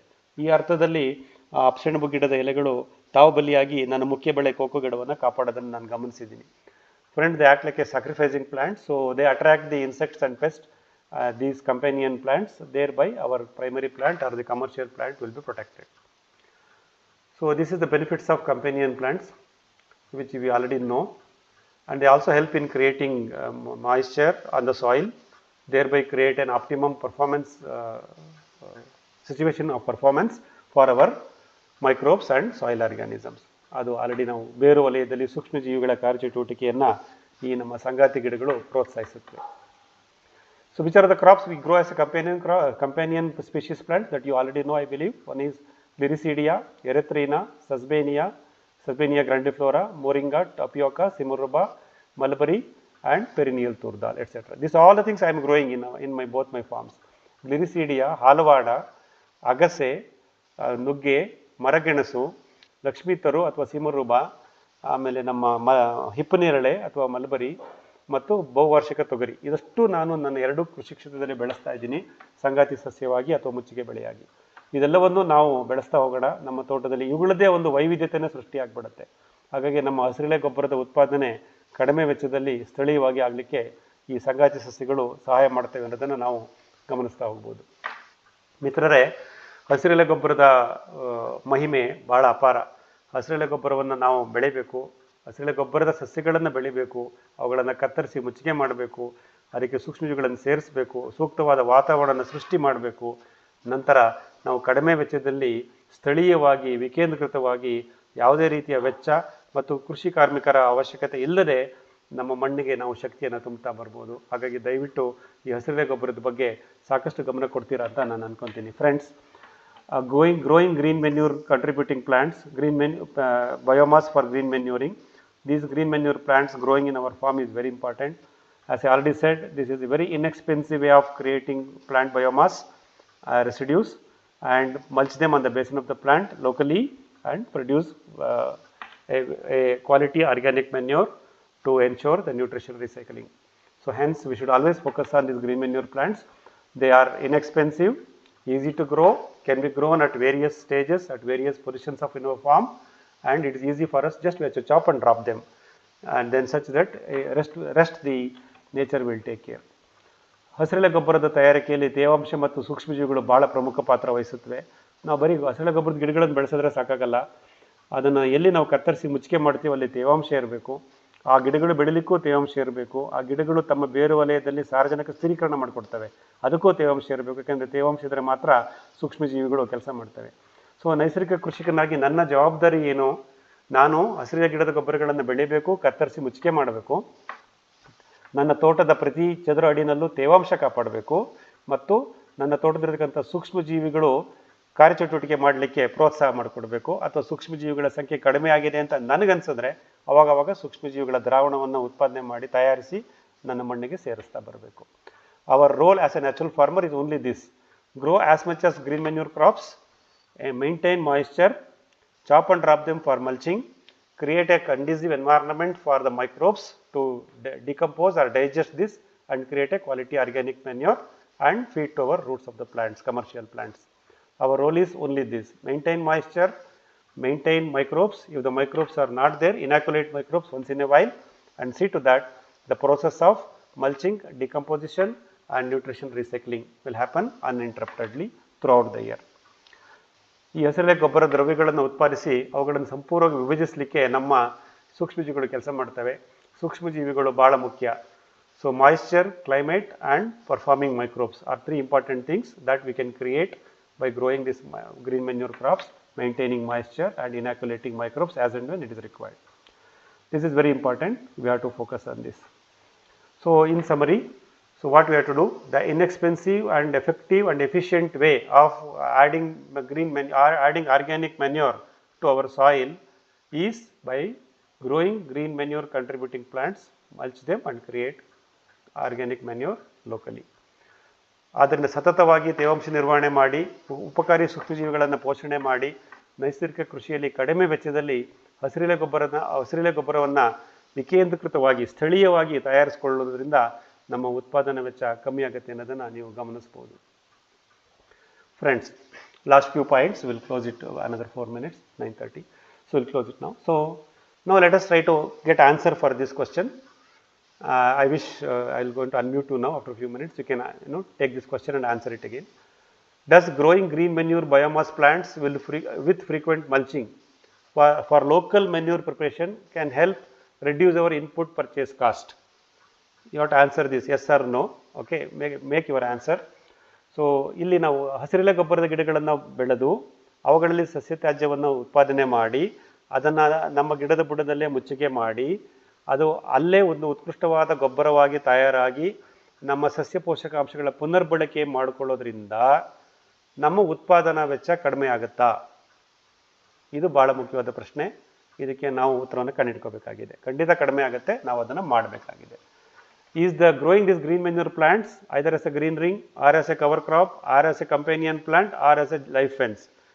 By growing these green manure plants in our farm, are we creating biodiversity? Are we helping the pollinators, the birds and other animals to come into our farm? Yes, the answer is yes. So by just taking this initiative of growing green manure plants, we achieve this biodiversity. ಈ ಹಸಿರೆಲೆ ಗೊಬ್ಬರದ ಗಿಡಗಳನ್ನು ನಾವು ಎಲ್ಲ ಕಡೆ ಬೆಳೆಯೋದ್ರಿಂದ ಸಾಧ್ಯವಾದಷ್ಟು ಬೆಳೆಯೋದ್ರಿಂದ ಒಂದು ಜೀವ ವೈವಿಧ್ಯತೆಯನ್ನು ನಾವು ಸೃಷ್ಟಿ ಮಾಡ್ಬೋದು. ಇದರಿಂದ ನಮ್ಮ ನೈಸರ್ಗಿಕ ಕೃಷಿಯ ಒಂದು ಸಮತೋಲನವನ್ನು ನಾವು ಕಾಪಾಡ್ಕೋಬೋದು ಅನ್ನೋದನ್ನು ನಾವು ಇಲ್ಲಿ ಗಮನಿಸ್ಬೋದು. He is establishing many such green manure plants cost effective as most of them are perennial with frequent harvest for biomass. ಈ ಹಸಿರೆಲೆ ಗೊಬ್ಬರದ ಗಿಡಗಳು ಬಹುವಾರ್ಷಿಕವಾಗಿದ್ದು ವರ್ಷಕ್ಕೆ 3-4 ಸತಿ ನನಗೆ ಸಾವಯವ ದ್ರವ್ಯವನ್ನು ಕೊಡ್ತಾ ಇದ್ದರೆ ಅದರಿಂದ ನಾನು ಉತ್ಕೃಷ್ಟವಾದ ಸಾವಯವ ಗೊಬ್ಬರವನ್ನು ಸ್ಥಳೀಯವಾಗಿ ತಯಾರು ಮಾಡ್ಕೊಳ್ಳೋದ್ರಿಂದ ಅದು ನನಗೆ ಉಪಯೋಗವಾಗಬಹುದೇ, ಅದು ನನ್ನ ಉತ್ಪಾದನಾ ವೆಚ್ಚ ಕಮ್ಮಿ ಮಾಡಬಹುದೇ? The answer is yes. Is a localized biomass mulching and decomposition will reduce input cost and labor as compared to centralized compost management. Already I have told you what is centralized compost management means. You will be collecting plant residues and animal residues in our farm / you can buy them if you don't have in the initial stages, and decompose them in a central location, your what's earthworm yard or whatever, vermicompost yard, etc. Then take this manure back into your production area, your crop zone area. This is called centralized compost management. Whereas if you choose this green manuring based approach, it will be you chop it and mulch it then and there only. It will decompose and become organic manure then and there only. So is the localized, decentralized is efficient, inexpensive, or centralized? So the centralized always demands internal logistics cost and additional labor. So ವಿಕೇಂದ್ರೀಕೃತವಾಗಿ ನಾವು ಹಸಿರೆಲೆ ಗೊಬ್ಬರದ ಬೆಳೆಗಳನ್ನು ಬೆಳೆದು ಅಲ್ಲೇ ನಾವು ಸ್ಥಳೀಯವಾಗಿ ಗೊಬ್ಬರವನ್ನು ಉತ್ಪಾದನೆ ಮಾಡೋದ್ರಿಂದ ನಮ್ಮ ಉತ್ಪಾದನೆ ವೆಚ್ಚ ಕಮ್ಮಿ ಆಗುತ್ತೆ. ಕೇಂದ್ರೀಕೃತ ವ್ಯವಸ್ಥೆಯಲ್ಲಿ ನಮಗೆ ಒಳಗಡೆ ನಮ್ಮ ವೆಚ್ಚ, ಕೂಲಿ ಕಾರ್ಮಿಕರ ಅವಶ್ಯಕತೆ ಜಾಸ್ತಿ ಆಗುತ್ತೆ. ಒಳಸರಿಗಳನ್ನು ತಗೊಂಬರಬೇಕು, ಅದನ್ನು ಗೊಬ್ಬರವಾಗಿ ಪರಿವರ್ತನೆ ಮಾಡಬೇಕು, ಮತ್ತು ಗೊಬ್ಬರ ತಗೊಂಡೋಗಿ ಗಿಡದ ಬುಡಕ್ಕೆ ಹೊತ್ಕೊಂಡೋಗಿ ಹಾಕಬೇಕು. ಇದೆಲ್ಲ ಬೇಕಾ ಮಿತ್ರರೇ? ಹಾಗಾಗಿ ನಾವು ಸ್ಥಳೀಯವಾಗಿ ವಿಕೇಂದ್ರೀಕೃತವಾಗಿ ಅಲ್ಲೇ ಗೊಬ್ಬರವನ್ನು ಉತ್ಪಾದಿಸ್ಕೊಂಡು ಹೇಳ್ತಾ ಇದ್ದೆ.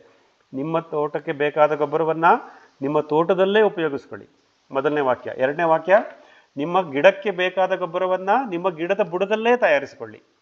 ಮೋಸ್ಟ್ಲಿ ಇವತ್ತಿನ ವೆಬಿನಾರಲ್ಲಿ ನಿಮ್ಗೆ ಅದಕ್ಕೆ ಆನ್ಸರ್ ಸಿಕ್ಕಿದೆ ಅಂತ ಅನ್ಕೊತೀನಿ. I always keep telling whatever the manure required, let us grow produce our inputs for manure within our farm. The next part of sentence is we should produce the manure on the basin of the plant itself. So ನಾವು ಯಾವಾಗ ನಮ್ಮ ಗಿಡದ ಬುಡದಲ್ಲೇ ನಾವು ಹಸಿರೆಲೆ ಗೊಬ್ಬರವನ್ನು ಬೆಳೆದು ಮುಚ್ಚಿಗೆ ಮಾಡಿ ಗೊಬ್ಬರ ತಯಾರಿಸ್ಕೊಳ್ತೀವೋ ಅಲ್ಲಿ ನಮ್ಮ ಉತ್ಪಾದನೆ ವೆಚ್ಚ ಕಮ್ಮಿ ಆಗ್ತಾ ಹೋಗುತ್ತೆ. So as you know, my framework of farming, zero chemical, zero tilling and zero livestock management. This zero livestock management has triggered me this thought. ನನ್ನಲ್ಲಿ ಪಶುಗಳು ಇಲ್ಲದೇ ಇರೋದ್ರಿಂದ, ನಾನು ಪಶುರಹಿತ ಕೃಷಿ, ಗೋರಹಿತ ಕೃಷಿ ಮಾಡ್ತಾ ಇರೋದ್ರಿಂದ ನನ್ನಲ್ಲಿ ಸಂಪನ್ಮೂಲಗಳು, ಪಶು ದ್ರವ್ಯಗಳು ಸಿಗೋಲ್ಲ. ನನಗೆ ಸಿಗೋದು ಬರೀ ಸಸ್ಯ ದ್ರವ್ಯಗಳು ಮಾತ್ರ, ಪ್ಲಾಂಟ್ ರೆಸಿಡ್ಯೂಸ್ ಓನ್ಲಿ. ಹಾಗಾಗಿ ಆ ಗ್ರೀನ್ ಮೆನ್ಯೂರ್ನ ಬೆಳೆದು ನಾನು ಅಲ್ಲೇ ವಿಕೇಂದ್ರೀಕೃತ ವ್ಯವಸ್ಥೆಯಲ್ಲಿ ಸ್ಥಳೀಯವಾಗಿ ನಾನು ಗೊಬ್ಬರವನ್ನು ಮಾಡ್ಕೋಬಹುದು ಅನ್ನೋದು ಒಂದು ಪರ್ಯಾಯ ವ್ಯವಸ್ಥೆಯನ್ನು ನಾನು ನಿರ್ಮಿಸ್ಕೊಳ್ಳೋಕ್ಕೆ ಸಾಧ್ಯವಾಯಿತು. ಹಾಗಾಗಿ ದಯವಿಟ್ಟು ಯಾರಿಗೆ ಪಶುಪಾಲನೆ ಮಾಡಿ ಪ್ರಾಣಿಗಳನ್ನು ಸಾಕಿ ಅದರ ದ್ರವ್ಯಗಳನ್ನು ತಗೊಂಡು ಕೃಷಿ ಮಾಡಲಿಕ್ಕೆ ಸಾಧ್ಯ ಆಗುತ್ತೋ ಅವ್ರು ಮಾಡಿ. ಯಾರಿಗೆ ಮಾಡೋಕ್ಕಾಗಲಿಲ್ವೋ ತೊಂದರೆ ಇಲ್ಲ, ನಾವು ಪ್ರಾಣಿ ರಹಿತ ಗೋರಹಿತ ಕೃಷಿಯನ್ನೇ ಮುಂದುವರಿಸ್ಕೊಂಡು ಹೋಗೋಣ. ಎಲ್ಲೆಲ್ಲಿ ಸಾಧ್ಯವೋ ಅಲ್ಲೆಲ್ಲ ನಾವು ಹಸಿರೆಲೆ ಗೊಬ್ಬರದ ಗಿಡಗಳನ್ನು ಬೆಳೆಯೋಣ, ಅದನ್ನು ಅಲ್ಲೇ ಕತ್ತರಿಸಿ ಅಲ್ಲೇ ಮುಚ್ಚಿಗೆ ಮಾಡಿ ಅಲ್ಲೇ ಗೊಬ್ಬರವನ್ನು ತಯಾರು ಮಾಡ್ಕೊಳ್ಳೋಣ. ಹಾಗಾಗಿ ನಮ್ಮ ಉತ್ಪಾದನೆ ವೆಚ್ಚ ಕಮ್ಮಿ ಆಗುತ್ತೆ ಅನ್ನೋದನ್ನು ನಾವಿಲ್ಲಿ ಗಮನಿಸ್ಬೋದು. ಈ ಒಂದು ಕಾರಣದಿಂದನೇ ನಾನು ಹಸಿರೆಲೆ ಗೊಬ್ಬರದ ಬಗ್ಗೆ ಸಾಕಷ್ಟು ಪ್ರಯತ್ನವನ್ನು 2 ತೋಟದಲ್ಲಿ ಮಾಡಿದ್ದೀನಿ. ಅದರ ಫಲಿತಾಂಶ ಸಹ ನೀವು ನೋಡಿದ್ದೀರಾ ಮತ್ತು ನಾನು ಇಲ್ಲಿ ಹೇಳ್ತಾ ಹೋಗ್ತಾ ಇದ್ದೀನಿ. ಸೊ ಹಾಗಾದರೆ ಈ ಹಸಿರೆಲೆ ಗೊಬ್ಬರದ ಗಿಡಗಳನ್ನು ಬೆಳೆದು ಗೊಬ್ಬರವನ್ನು ಉತ್ಪಾದಿಸುವುದು ನಮ್ಮ ಗೋರಹಿತ ಕೃಷಿಯ ಒಂದು ಪದ್ಧತಿಗೆ ಪೂರಕವಾಗಬಹುದಲ್ಲವೇ? ಇದನ್ನು ನೀವು ಗಮನಿಸಬಹುದು. Can the green manure approach assure regenerative farming with self sustaining model? ನೋಡಿ, this is very important. It regenerates the plant nutrition back into the soil with a perennial mulching material and it helps in sustainability. ನಾವು ನೈಸರ್ಗಿಕ ಕೃಷಿನಲ್ಲಿ ಇವೆರಡನ್ನೂ ಗಮನಿಸ್ಕೋಬೇಕಾಗತ್ತೆ ಮಿತ್ರರೇ. ಒಂದು, ಸುಸ್ಥಿರವಾದ ಕೃಷಿ ಆಗಬೇಕು, ಹೊರಗಡೆಯಿಂದ ತಂದು ಹಾಕೋದು ಕಮ್ಮಿ ಮಾಡ್ಕೋಬೇಕು, ತನ್ನ ಕಾಲ ಮೇಲೆ ತಾನು ನಿಲ್ಲಬೇಕು, ನನ್ನ ಮಣ್ಣು ತನ್ನ ತಾನೇ ಅಭಿವೃದ್ಧಿ ಹೊಂದ್ತಾ ಹೋಗಬೇಕು, ಮತ್ತು ಇದು ಪುನರುತ್ಪಾದಕವಾಗಬೇಕು. ಅಂದರೆ ನಾನು ಬಳಸಿದ ಸಸ್ಯ ಪೋಷಕಾಂಶಗಳನ್ನು ಮತ್ತೆ ನಾನು ಮಣ್ಣಿಗೆ ಸೇರಿಸ್ತಾ ಬರಬೇಕು, ಕಡಿಮೆ ವೆಚ್ಚದಲ್ಲಿ, ಕಡಿಮೆ ಕೂಲಿ ಕಾರ್ಮಿಕರ ಅವಲಂಬನೆಯಿಂದ. ಇದಕ್ಕೆ ನಾವು ಪುನರುತ್ಪಾದಕ ಸಹಜ ಕೃಷಿ ಅಂತ ಹೇಳ್ತೀವಿ. ಇವೆರಡನ್ನೂ ನಾವು ಮಾಡಲಿಕ್ಕೆ ಈ ಹಸಿರೆಲೆ ಗೊಬ್ಬರದ ಬೆಳೆಗಳು ನಮಗೆ ಸಹಾಯ ಮಾಡುತ್ತವೆ ಅನ್ನೋದನ್ನು ಗಮನಿಸ್ಬೋದು. So this green manuring biomass based production will decrease our production cost? Yes, already I have answered how it will decrease our production cost. ಉತ್ಪಾದನಾ ವೆಚ್ಚ ಕಡಿಮೆ ಮಾಡಿಕೊಂಡು ನಮ್ಮ ಕೃಷಿಯನ್ನು ಲಾಭದಾಯಕ ಮಾಡ್ಕೋಬಹುದಲ್ವೇ? ಹಾಗಾಗಿ ಹಸಿರೆಲೆ ಗೊಬ್ಬರದ ಗಿಡಗಳನ್ನು ಬೆಳೆಸೋಣ, ಹಸಿರೆಲೆ ಗೊಬ್ಬರವನ್ನು ಮಾಡಿ ಸೇರಿಸೋಣ. ಫೈನಲಿ, ಎಷ್ಟು ಥರದ ಹಸಿರೆಲೆ ಗೊಬ್ಬರದ ಗಿಡಗಳನ್ನು ನಾವು ಬೆಳೆಸಿದಾಗ ಅವೇನು ಮಾಡುತ್ತವೆ, ವಾತಾವರಣದಲ್ಲಿರ್ತಕ್ಕಂಥ ಇಂಗಾಲವನ್ನು ಹಿಡಿದು ಮಣ್ಣಿನಲ್ಲಿ ಸ್ಥಿರೀಕರಿಸ್ತವೆ. ಹಾಗಾಗಿ ಇದೇನು ನಾವು ಒಂದು ಗ್ಲೋಬಲ್ ವಾರ್ಮಿಂಗ್ ಅಂತ ಹೇಳ್ತೀವಲ್ಲ, ಈ ಹವಾಮಾನದ ದುಷ್ಪರಿಣಾಮವನ್ನು ನಿಯಂತ್ರಣ ಮಾಡಲಿಕ್ಕೆ ಈ ಹಸಿರೆಲೆ ಗೊಬ್ಬರದ ಗಿಡಗಳು ಅವು ಒಂದು ಸಸ್ಯಗಳೇ, ಅವು ಆಕಾಶದ ಇಂಗಾಲವನ್ನು ಹಿಡಿದು ಭೂಮಿಗೆ ಸೇರಿಸ್ತವೆ. ಹಾಗಾಗಿ ಈ mitigation of climate change, these green manure plants also helps in fixing atmospheric carbon back into the soil, thereby help us to mitigate the climate change. Because we will be growing these green manure plants wherever possible, everywhere possible, and throughout the year. So more vegetation means better way of managing the climate change effects. So in summary, we have to go green, grow as much of green manure contributing plants in our farm to move towards our sustainable natural farming. ನಾವು ಹಸಿರೆಲೆ ಗೊಬ್ಬರದ ಗಿಡಗಳನ್ನು ಬೆಳೀತಾ ಹೋಗೋಣ, ನಮ್ಮ ತೋಟವನ್ನು ಹಸಿರಾಗಿ ಇಟ್ಕೊಳ್ಳೋಣ, ಎಲ್ಲ ಕಡೆಯೂ ಹಸಿರೇ ಇರಲಿ, ಹಸಿರೇ ನಮ್ಮ ನೈಸರ್ಗಿಕ ಕೃಷಿಯ ಉಸಿರಾಗಲಿ ಅಂತ ಹೇಳ್ತಾ ಈ ನೈಸರ್ಗಿಕ ಕೃಷಿ ಪದ್ಧತಿಯಲ್ಲಿ ಹಸಿರೆಲೆ ಗೊಬ್ಬರದ ಒಂದು ಬಳಕೆಯನ್ನು ನಾವು ಇಲ್ಲಿ ಗಮನಿಸಿದ್ದೀವಿ. ಸಾಕಷ್ಟು ವಿವರವಾಗಿ ನಾನು ಒಂದು 22 ಪೇಜ್ ಆಗೋಗಿದ್ದೀನಿ, ಇಷ್ಟು ಡಾಕ್ಯುಮೆಂಟ್ಸ್ ಪ್ರಿಪೇರ್ ಮಾಡಿ ನಿಮಗೆ ಶೇರ್ ಮಾಡಿದ್ದೀನಿ. ಮೋಸ್ಟ್ಲಿ ಇದೆಲ್ಲವೂ ಕೆಲವು ಮಾಹಿತಿಗಳು ನಿಮಗೆ ರಿಪೀಟ್ ಆಗಿರ್ಬೋದು, ಕೆಲವು ಮಾಹಿತಿಗಳು ಹೊಸದಾಗಿ ಬಂದಿರ್ಬೋದು. ಈಗ ನಿಮ್ಮ ಒಂದು ಇದ್ರ ಬಗ್ಗೆ ನಿಮ್ಮ ಸಲಹೆಯನ್ನು ಕೊಡಿ. ಮುಖ್ಯವಾಗಿ ಹಸಿರೆಲೆ ಗೊಬ್ಬರದ ಗಿಡದ ಬಗ್ಗೆ ಯಾವುದಾದ್ರು ಪ್ರಶ್ನೆಗಳಿದ್ರು ಕೇಳಿ, ನಂತರ ಬೇರೆ ಪ್ರಶ್ನೆಗಳಿದ್ರು ಕೇಳಿ. ನೀವು ಹೊಸದಾಗಿ ಫಸ್ಟ್ ಟೈಮ್ ಜಾಯ್ನ್ ಆಗಿರೋದು ದಯವಿಟ್ಟು ಪರಿಚಯ ಮಾಡ್ಕೊಳ್ಳಿ. ಸರ್ ನಮಸ್ಕಾರ, ಗೋಪಾಲ್ ಕೃಷ್ಣ ಅಂತ ಹೇಳಿ ಸರ್. ಸರ್ ನಂದು 2 ಕ್ವಶನ್ಸ್ ಇದೆ. ಒಂದು, ಗ್ರೀನ್ ಇವಾಗ ನಾವು ಬೆಳಿತೀವಲ್ಲ ಸರ್, ಸೆಣಬು ಆಮೇಲೆ ಡಯಾಂಚ ಹಾಕ್ತಿವಲ್ಲ ಸರ್, ಅದ್ರ ಬೀಜನ ನಾವೇ ಪ್ರಿಪೇರ್ ಮಾಡ್ಕೋಬೋದಾ? ಹಾಕ್ಬಿಟ್ಟು ಅದು ಬೀಜ ಬಿಡೋವರೆಗೂ ಬಿಟ್ಬಿಟ್ಟು ಅದನ್ನ ರಿಯೂಸ್ ಮಾಡ್ಕೋಬೋದಾ? ಅದು ಫಸ್ಟ್ ಕ್ವಶನ್. ಹೇಳಿ ಸರ್. ಸೆಕೆಂಡ್ ಕ್ವಶನ್, ಇವಾಗ ಗ್ರೀನ್ ಕವರ್ ಹಾಕ್ತಿವಲ್ಲ sir, can we just leave the green cover if you are not using the plant? ಅಂದ್ರೆ ಇವಾಗ ಬೇರೆ ಏನು ಹಾಕ್ತೆ ನಾವು ಅದನ್ನ ಹಂಗೆ ಬಿಟ್ರೆ ಏನ್ ಆಗ್ಬೋದು? ಅದು ದೊಡ್ಡದಾಗಿ ಏನಾದ್ರು ಬೆಳೆದ್ ಬಿಡುತ್ತಾ ಅಥವಾ ಸ್ವಲ್ಪ ಹೇಳಿ ಸರ್. ಓಕೆ ಗೋಪಕೃಷ್ಣ ಸರ್, ಮೊದಲನೇದು ಈ ಬೀಜ ಸ್ವಾಯತ್ತತೆ. ನಮಗೆ ಬೇಕಾದಂಥ ಬೀಜಗಳನ್ನು, ಅದು ನಮ್ಮ ಆಹಾರ ಬೆಳೆ ಬೀಜಗಳಾಗ್ಬೋದು, ಹಸಿರೆಲೆ ಗೊಬ್ಬರದ ಬೀಜವಾದಂಥ ಸೆಣಬು ಡಯಾಂಚ ಆಗ್ಬೋದು, ನಾವೇ ಬೆಳೆದು ಹಿಡಿದಿಟ್ಕೊಳ್ಳೋದಿದೆಯಲ್ಲ, ಅದು ನಮ್ಮ ಸುಸ್ಥಿರ ಕೃಷಿಗೆ ಬಹಳ ಮುಖ್ಯ. ಹಾಗಾಗಿ ನಾವೇನು ಮಾಡಬೇಕು ಅಂದರೆ, ಈಗ ನಾವು ನಮ್ಮ ಕ್ರಾಪ್ ಝೋನ್ ಅಂತೀವಲ್ಲ, ಬೆಳೆ ಬೆಳೆಯುವಂಥ ಜಾಗಗಳಲ್ಲಿ ಈ ಸೆಣಬು ಡಯಾಂಚ ಈ ರೀತಿ ಗಿಡಗಳನ್ನು ಬೆಳೆದಾಗ ಅದನ್ನು 45 ದಿವಸಕ್ಕೋ 60 ದಿವಸಕ್ಕೋ ಕತ್ತರಿಸಿ ಭೂಮಿಗೆ ಸೇರಿಸಬೇಕು. ಯಾಕೆಂದರೆ ನಾವು ಅದನ್ನು ಬೆಳೆದಿರೋದು ಹಸಿರೆಲೆ ಗೊಬ್ಬರಕ್ಕೋಸ್ಕರ. ಅದು ನಾನು ಅಲ್ಲಿ ಬೀಜಕ್ಕೆ ಬಿಡ್ತಾ ಕೂತ್ಕೊಂಡ್ರೆ ನನಗೆ ಹಸಿರೆಲೆ ಗೊಬ್ಬರ ಉತ್ಪಾದನೆ ಆಗಲ್ಲ. ಆಮೇಲೆ ಸಸ್ಯ ಪೋಷಕಾಂಶಗಳ ನ್ಯೂಟ್ರಿಷನ್ ರೀಸೈಕಲ್ ಅಂತ ಹೇಳಿದ್ನಲ್ಲ, ಅದಾಗಲ್ಲ. ಅದಕ್ಕೆ ನಾವೇನು ಮಾಡಬೇಕು ಅಂದರೆ, ನಮ್ಮ ಒಂದು ನಿರ್ದಿಷ್ಟವಾದ ಜಾಗ ಗುರುತಿಸ್ಕೊಳ್ಳೋಣ. ನಮ್ಮ ತೋಟದಲ್ಲಿ, ನಮ್ಮ ತೋಟದ ಮನೆ ಹಿಂಭಾಗದಲ್ಲೋ ಮುಂಭಾಗದಲ್ಲೋ ಎಲ್ಲೋ ಒಂದು ಕಡೆ ಒಂದು 2 ಗುಂಟೆ ಜಾಗ ಅಂತ ಅಂದ್ಕೊಳ್ಳಿ. ಆ 2 ಗುಂಟೆ ಜಾಗದಲ್ಲಿ ನಾವು ಈ ಸೆಣಬು ಡಯಾಂಚವನ್ನು ಬೆಳ್ಕೊಳ್ಳೋಣ. ಅದನ್ನು ನಾವು ಕತ್ತರಿಸಿ ಮುಚ್ಚಿಕೆ ಮಾಡೋದು ಬೇಡ. ಅದರದ್ದು ಜೀವಿತಾವಧಿ 120 ದಿವಸ. ಆ 4 ತಿಂಗಳಲ್ಲಿ 3 ರಿಂದ 4 ತಿಂಗಳಲ್ಲಿ ಅದು ನಮಗೆ ಬೀಜವನ್ನು ಉತ್ಪಾದನೆ ಮಾಡಿಕೊಡುತ್ತೆ. ನಾವೇ ಬೀಜ ಹಿಡಿದಿಟ್ಕೋಬೋದು. ಯಾಕೆಂದರೆ ನೀವು ಕೇಳಿದ ಪ್ರಶ್ನೆ ಸರಿಯಾಗಿದೆ. ನಾನು 2015ರಲ್ಲಿ ಸೆಣಬು ಡಯಾಂಚ ತಂದು ನಮ್ಮನೆ ತೋಟ ಆಲೂರು ತಾಲೂಕಲ್ಲಿ ಉಪಯೋಗಿಸಿದಾಗ ಸೆಣಬು ಡಯಾಂಚದ ಮೇಲೆ 40 ರೂಪಾಯಿ kg ಇತ್ತು, ಕೃಷಿ ಇಲಾಖೆ ಸಬ್ಸಿಡಿ ಇಲ್ದಲೆ. ಈಗ ಅದು 125 ರೂಪಾಯಿ ಆಗಿದೆ. ಮೊನ್ನೆ ನಮ್ಮ ದಯಾನಂದ್ ಸರ್ ತೊಗೊಂಬಂದಿದ್ದಾರೆ, 125 ರೂಪಾಯಿ kg ಡಯಾಂಚ ಆಗಿದೆ. ಹಾಗಾಗಿ ಇದು ಉತ್ಪಾದನಾ ವೆಚ್ಚ ಜಾಸ್ತಿ ಆಗುತ್ತೆ. ಹಾಗಾಗಿ ನಾವೇನು ಮಾಡೋಣ ಅಂದರೆ, ಒಂದು 2 ಗುಂಟೆ ಜಾಗದಲ್ಲಿ ಈ ಸೆಣಬು ಡಯಾಂಚನ ಈ ಮಳೆಗಾಲದಲ್ಲಿ ಬೆಳ್ಕೊಳ್ಳೋಣ. ಈ ಜೂನ್ ಜುಲೈನಲ್ಲಿ ಹಾಕ್ಕೊಂಡ್ರೆ ನಮಗೆ ನವಂಬರ್ ಡಿಸೆಂಬರ್ಗೆ ಬೀಜಗಳು ಸಿಗುತ್ತೆ. ಸೊ ನಮ್ಮ ಸ್ವಪ್ರಯತ್ನದಿಂದನೋ ಅಥವಾ ನಮ್ಮಲ್ಲಿ ಬರ್ತಕ್ಕಂಥ ಕೃಷಿ ಕಾರ್ಮಿಕರ ನೆರವಿನಿಂದನೋ ಆ ಬೀಜನ ಹಿಡಿದಿಟ್ಕೊಳ್ಳೋಣ. ಏನು ಸರ್, ಒಂದು 25-30 kg ಹಿಡಿದಿಟ್ಕೊಂಡ್ರೆ ಸಾಕು. 1 ಎಕರೆಗೆ 4 ರಿಂದ 5 kg ಮೇಲೆ ಬೇಕಾಗಲ್ಲ, ಒಂದು 6 kg ಅಂತ ಅಂದ್ಕೊಳ್ಳೋಣ. ಸೊ ನಮ್ಮದು 4 ಎಕರೆ ಕೃಷಿ ಭೂಮಿ ಇದ್ದರೆ ಒಂದು 25 kg ನಾವು ಬೀಜ ಹಿಡಿದಿಟ್ಕೊಂಡ್ರೆ ಸಾಕು. ಹಾಗಾಗಿ ಈ ಒಂದು ಪ್ರಯತ್ನ, ಈ ಸೆಣಬು ಡಯಾಂಚ ಬೀಜಕ್ಕೆ ಅಂತ ಇಲ್ಲ, ನಾವು ಏನು ಬೆಳಿತೀವೋ ಅಷ್ಟರದ್ದು ಬೀಜ ಹಿಡಿದಿಟ್ಕೊಳ್ಳುವಂಥ ಒಂದು ಮೂಲ ಉದ್ದೇಶ ನೈಸರ್ಗಿಕ ಕೃಷಿಗೆ ಆಗಬೇಕು ಅಂತ ಹೇಳ್ತೀನಿ. ದ ಕ್ವಶನ್, ನಿಮ್ಮ 2ನೇ ಪ್ರಶ್ನೆ ಆಮೇಲೆ ಆನ್ಸರ್ ಮಾಡ್ತೀನಿ sir. I will translate this to English. The question from Gopal Krishna sir is that when we grow this green manure crops such as Sun Hemp and Dayancha, and we broadcast them, we grow and we mulch them, we chop them and mulch them, brush cutter, using brush cutter, etc. So we lose the seeds. Every time we have to go back to the market to buy the seeds, and these seeds are expensive, as all of us knows. His question is, can I leave it and such that it grow for 3 to 4 months and capture the seeds? The answer is yes. We have to capture the seeds of our own in our farm, but you have to dedicate some 2 gunta or specific land on next to your farm pond or your farmhouse and grow this Sanam Padayancha only for seed production. And rest of the places what you grow, that you have to go for brush cutting or mulching, because every 45 days or 60 days we have to return this biomass back into the soil, then only the nutrition recycling will happen. Hence the seed production has to happen in a specified area in our farm. Within 3 to 4 months we can collect sufficient seeds. If I have 3 to 4 acres of land, if you can collect about 30 kgs of seed, that is more than enough. The second question, Gopal sir, I will answer in English only. Yeah, sure, sir. Yeah, No the problem. second question Gopal sir is asking, when I grow cover crops as green manure plants as a cover crop, I explained. When you grow cover crops, so they established so well, they cover the entire area and it looks so nice also, green cover. So should I leave it them for their life cycle? Let us say the cover crop what I have grown maybe 90 days life cycle or 120 days life cycle or 6 months life cycle. If I leave it there, what will happen? So again, is same case. If you grow cover crop and do brush cutting or mulch it back to your soil will regenerate. If you leave it like that, they will మీకు grow. డబ్బులు కావాలన్నారు కదా, రేపు పంపిస్తాను అంటున్నాను. They will grow రేపు and పంపిస్తాను. they will they will drop their seeds, like that stylohemata case which I explained. They will drop the seeds and they come back again.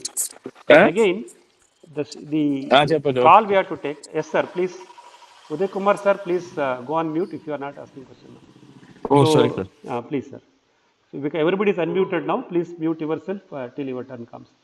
So, the objective here is chopping and mulching them every 45-60 days approximately. But again, if you leave it, nothing will happen. They will grow, they complete their life cycle and they degenerate themselves. If they produce seeds, seed also get dropped there. But your soil will not regenerate. So again, the cover crops are grown to produce green manure. So this is the objective. Hence, leaving the cover crops for its lifetime will not help your soil regeneration. Better to brush cut them and broadcast them and grow them again and again every 90 days or 120 days as the case may be. ಈ ಹಸಿರು ಮುಚ್ಚಿಗೆ ಬೆಳೆಯನ್ನು ನಾವು ತೋಟದಲ್ಲಿ ಬೆಳೆದಾಗ ಹಾಗೆ ಬಿಟ್ಟರೆ ಅದು ತನ್ನ ಜೀವಿತಾವಧಿಯನ್ನು ಪೂರೈಸಿ ನಶಿಸಿ ಹೋಗುತ್ತೆ. ತನ್ನ ಬೀಜವನ್ನು ಉತ್ಪಾದನೆ ಮಾಡಿ ಭೂಮಿಗೆ ಬಿಟ್ಬಿಟ್ಟು ನಶಿಸಿ ಹೋಗುತ್ತೆ. ಅದನ್ನು ಮಾಡ್ಬೋದೇ? ಖಂಡಿತ ಮಾಡ್ಬೋದು. ಆದರೆ ಇದರಲ್ಲಿ ನನಗೆ ಮುಚ್ಚಿಗೆ ಬೆನಿಫಿಟ್ ಮಾತ್ರ ಸಿಗುತ್ತೆ. ಅಂದರೆ ನನ್ನ ಭೂಮಿ ಬಿಸಿಯಾಗಲ್ಲ, ತೇವಾಂಶ ಇರುತ್ತೆ, ಅಷ್ಟು ಮಾತ್ರ ಸಿಗುತ್ತೆ. ಆದರೆ ಮುಚ್ಚಿಗೆ ದ್ರವ್ಯಗಳು ಭೂಮಿಗೆ ಸೇರಲ್ಲ, ನನ್ನ ಮಣ್ಣಿಗೆ ಪೋಷಕಾಂಶಗಳನ್ನು ನಾನು ವಾಪಸ್ ಸೇರಿಸ್ದಂಗೆ ಆಗಲ್ಲ. ಹಾಗಾಗಿ ಕವರ್ ಕ್ರಾಪ್ಸ್ನ ಮುಚ್ಚಿಗೆ ಬೆಳೆಯನ್ನು ಬೆಳೆಯೋಣ, ಹಸಿರೆಲೆಗೆ ಮುಚ್ಚಿಗೆ ಬೆಳೆಯನ್ನು ಬೆಳೆಯೋಣ. ಅದನ್ನು ಒಂದು ಹಂತಕ್ಕೆ ಬಂದಾಗ ಅದನ್ನು ಕತ್ತರಿಸಿ ಮಣ್ಣಿಗೆ ಸೇರಿಸೋದನ್ನು ಮರೆಯೋದು ಬೇಡ. ಯಾಕೆಂದರೆ ನಮ್ಮ ಮೂಲ ಉದ್ದೇಶ ಪೋಷಕಾಂಶಗಳ ಪುನರ್ಬಳಕೆ. ಹಾಗಾಗಿ ಈ ನೈಸರ್ಗಿಕ ಕೃಷಿನಲ್ಲಿ ನಾವು ಹೊರಗಡೆಯಿಂದ ತಂದಾಕ್ಬಾರ್ದು. ನಮ್ಮ ಮಣ್ಣಿನ ಪೋಷಕಾಂಶದ ಗಿಡಗಳನ್ನು ನಾವೇ ಬೆಳ್ಕೋಬೇಕಲ್ವಾ? ಹಾಗಾಗಿ ಅದನ್ನು ಬಿಡೋದು ಅಷ್ಟು ಸಮಂಜಸ ಅಲ್ಲ ಅಂತ ನನ್ನ ಅಭಿಪ್ರಾಯ. Thank you, sir. Thank you very much. Krishna ಅವರು. Hello sir. ಆಯ್ತು sir, please. Sir, I'm Uday from Hyderabad. Yeah, Uday, please. Yeah. Sir, regarding this companion plant, I have a doubt. So, with respect to coconut and arecanut, even if you grow Gliricidia or Halavana, it doesn't create any problem to the plant. It goes straight. Okay. But some plants like mango or avocado or these plants, where if you, these plants grow in width. So if you plant a companion plant beside it, will it affect that means width? Did you get my point? Understand. You got the point. Yeah. Yes, sir. Fine. So the answer is simple. As you know, the palm plant, that is coconut and areca, they grow vertically faster. So Yes. the Gliricidia height can be managed. Even it is very close to the basin of the plant. But in the case of your bushy plants like mango, pomegranate, etc., when we grow these companion plants as close to the main plant, let us say about 1.5 feet, 2 feet, then the canopy conflict will happen. Because Yes. our mango wants to establish this canopy horizontally and the Gliricidia is growing. So what we should do is, in the first 2 to 3 years, we need this companion plant like Gliricidia. What we should do, we should allow this Gliricidia to grow to a good height, 6 to 8 feet. Let it form the first layer. Okay, so that your mango can come under the shade of Gliricidia for first 3 years, no problem. You make a provision such that this Halavana, Gliricidia or Suspennia can grow to about 6 to 8 feet. Once your mango canopy establishes, mango or a pomegranate can grow to, let us say, about 4 feet. Then it starts creating its canopy, horizontal canopy.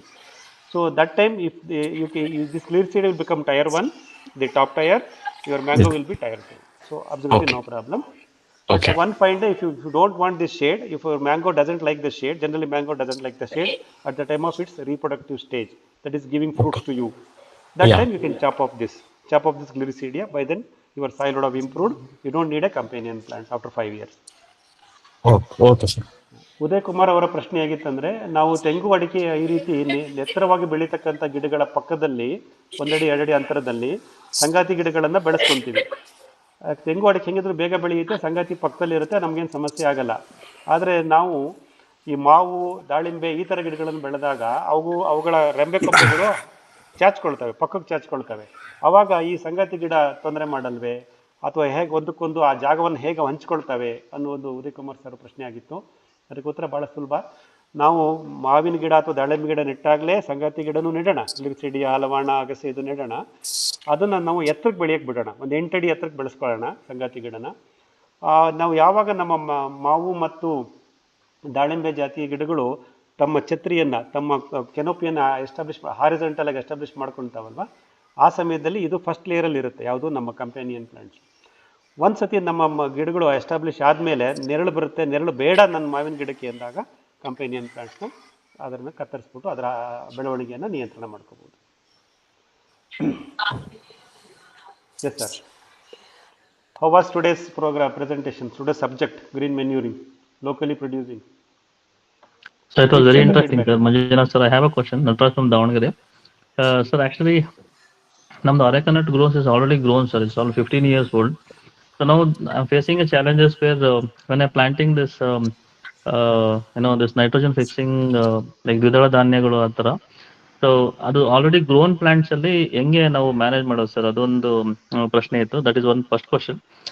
Next ಬಂದ್ಬಿಟ್ಟು ಇವಾಗ sir, ಇವಾಗ ನೀವು nitrogen fixing plants ಅಲ್ಲಿ ಬೇರುಗಳಲ್ಲಿ ಗಂಟು ಇರುತ್ತೆ ಅಂತ ಹೇಳಿದ್ರಿ. ಪ್ಲಸ್ ಮತ್ತೆ ಇವಾಗ ಗ್ಲಿರಿಸಿಡಿಯಾನು ಕೂಡ ನಮಗೆ ಇದು ನೈಟ್ರೋಜನ್ ಫಿಕ್ಸಿಂಗ್ ಪ್ಲಾಂಟ್ಸ್ ಅಂತಾನು ಹೇಳ್ತಾರೆ. ಬಟ್ ಅಲ್ಲಿ ಗಂಟು ಇರೋದಿಲ್ಲ ಸರ್ ಬೇರುಗಳಲ್ಲಿ. ಸೊ ಅದು ಹೆಂಗೆ ನಾವು ಅದನ್ನ ನೈಟ್ರೋಜನ್ ಫಿಕ್ಸಿಂಗ್ ಪ್ಲಾಂಟ್ಸ್ ಅಂತ ಕರಿಬೋದು ಸರ್? ಸೊ ನಟರಾಜ್ ಅವರೇ, ಮೊದಲನೇ ಪ್ರಶ್ನೆ, ಈಗ ನನ್ನ ಹಳೆ ತೋಟದಲ್ಲಿ ಅಂದರೆ ಸಾಕಷ್ಟು ನೆರಳು ಸೃಷ್ಟಿಯಾಗ್ಬಿಟ್ಟಿದೆ. ಸೊ ನನ್ನ ಭೂಮಿ ಮೇಲೆ ಸೂರ್ಯನ ಬೆಳಕು ಜಾಸ್ತಿ ಬೀಳ್ತಾ ಇಲ್ಲ. ನೆರಳು ಸೃಷ್ಟಿಯಾದ ಜಾಗದಲ್ಲಿ ನಾನು ಯಾವುದೇ ಬೀಜಗಳನ್ನು ಬಿತ್ತನೆ ಮಾಡಿದ್ರೆ ಅದಕ್ಕೆ ಸೂರ್ಯನ ಬೆಳಕು ಸಿಗ್ತಾ ಇದ್ದಾಗ ಅದ್ರ ಬೆಳವಣಿಗೆ ಸ್ವಲ್ಪ ಕುಂಠಿತವಾಗುತ್ತೆ. ಹಾಗಾಗಿ ಹಳೆ ತೋಟಗಳಲ್ಲಿ ನಾವು ಈ ಹಸಿರೆಲೆ ಗೊಬ್ಬರದ ಬೀಜಗಳನ್ನು ಅಥವಾ ಬೇರೆ ಯಾವುದೇ ಬೀಜಗಳನ್ನು ಬಿತ್ತನೆ ಮಾಡುವಾಗ ಅದರ ಬೆಳವಣಿಗೆ ಕುಂಠಿತವಾಗಿರುತ್ತೆ. ಇದು ನಾವು ಯಾವುದೇ ತೋಟದಲ್ಲಿ ಗಮನಿಸ್ತೀವಿ. ಆವಾಗ ಇಂಥ ಸಮಯದಲ್ಲಿ ನಾವೇನ್ ಮಾಡ್ಬೇಕಂದ್ರೆ ನಮ್ಮ ತೋಟದ ಬದುಗಳಲ್ಲಿ, ಬೇಲಿಗಳಲ್ಲಿ, ಎಲ್ಲಿ ಹೇಳಿದ್ನಲ್ಲ ಲೈಫ್ ಫೆನ್ಸಿಂಗ್, ಅಲ್ಲಿ ನಾವು ಈ ಹಸಿರೆಲೆ ಗೊಬ್ಬರದ ಗಿಡಗಳನ್ನ ಬೆಳ್ಕೊಂಡು ಅದನ್ನು ಕತ್ತರಿಸಿ ತಂದು ನಮ್ಮ ಅಡಿಕೆ ಗಿಡದ ಬುಡಕ್ಕೆ ಮುಚ್ಚಿಕೆ ಮಾಡಬೇಕು ಹಳೆ ತೋಟಗಳಲ್ಲಿ.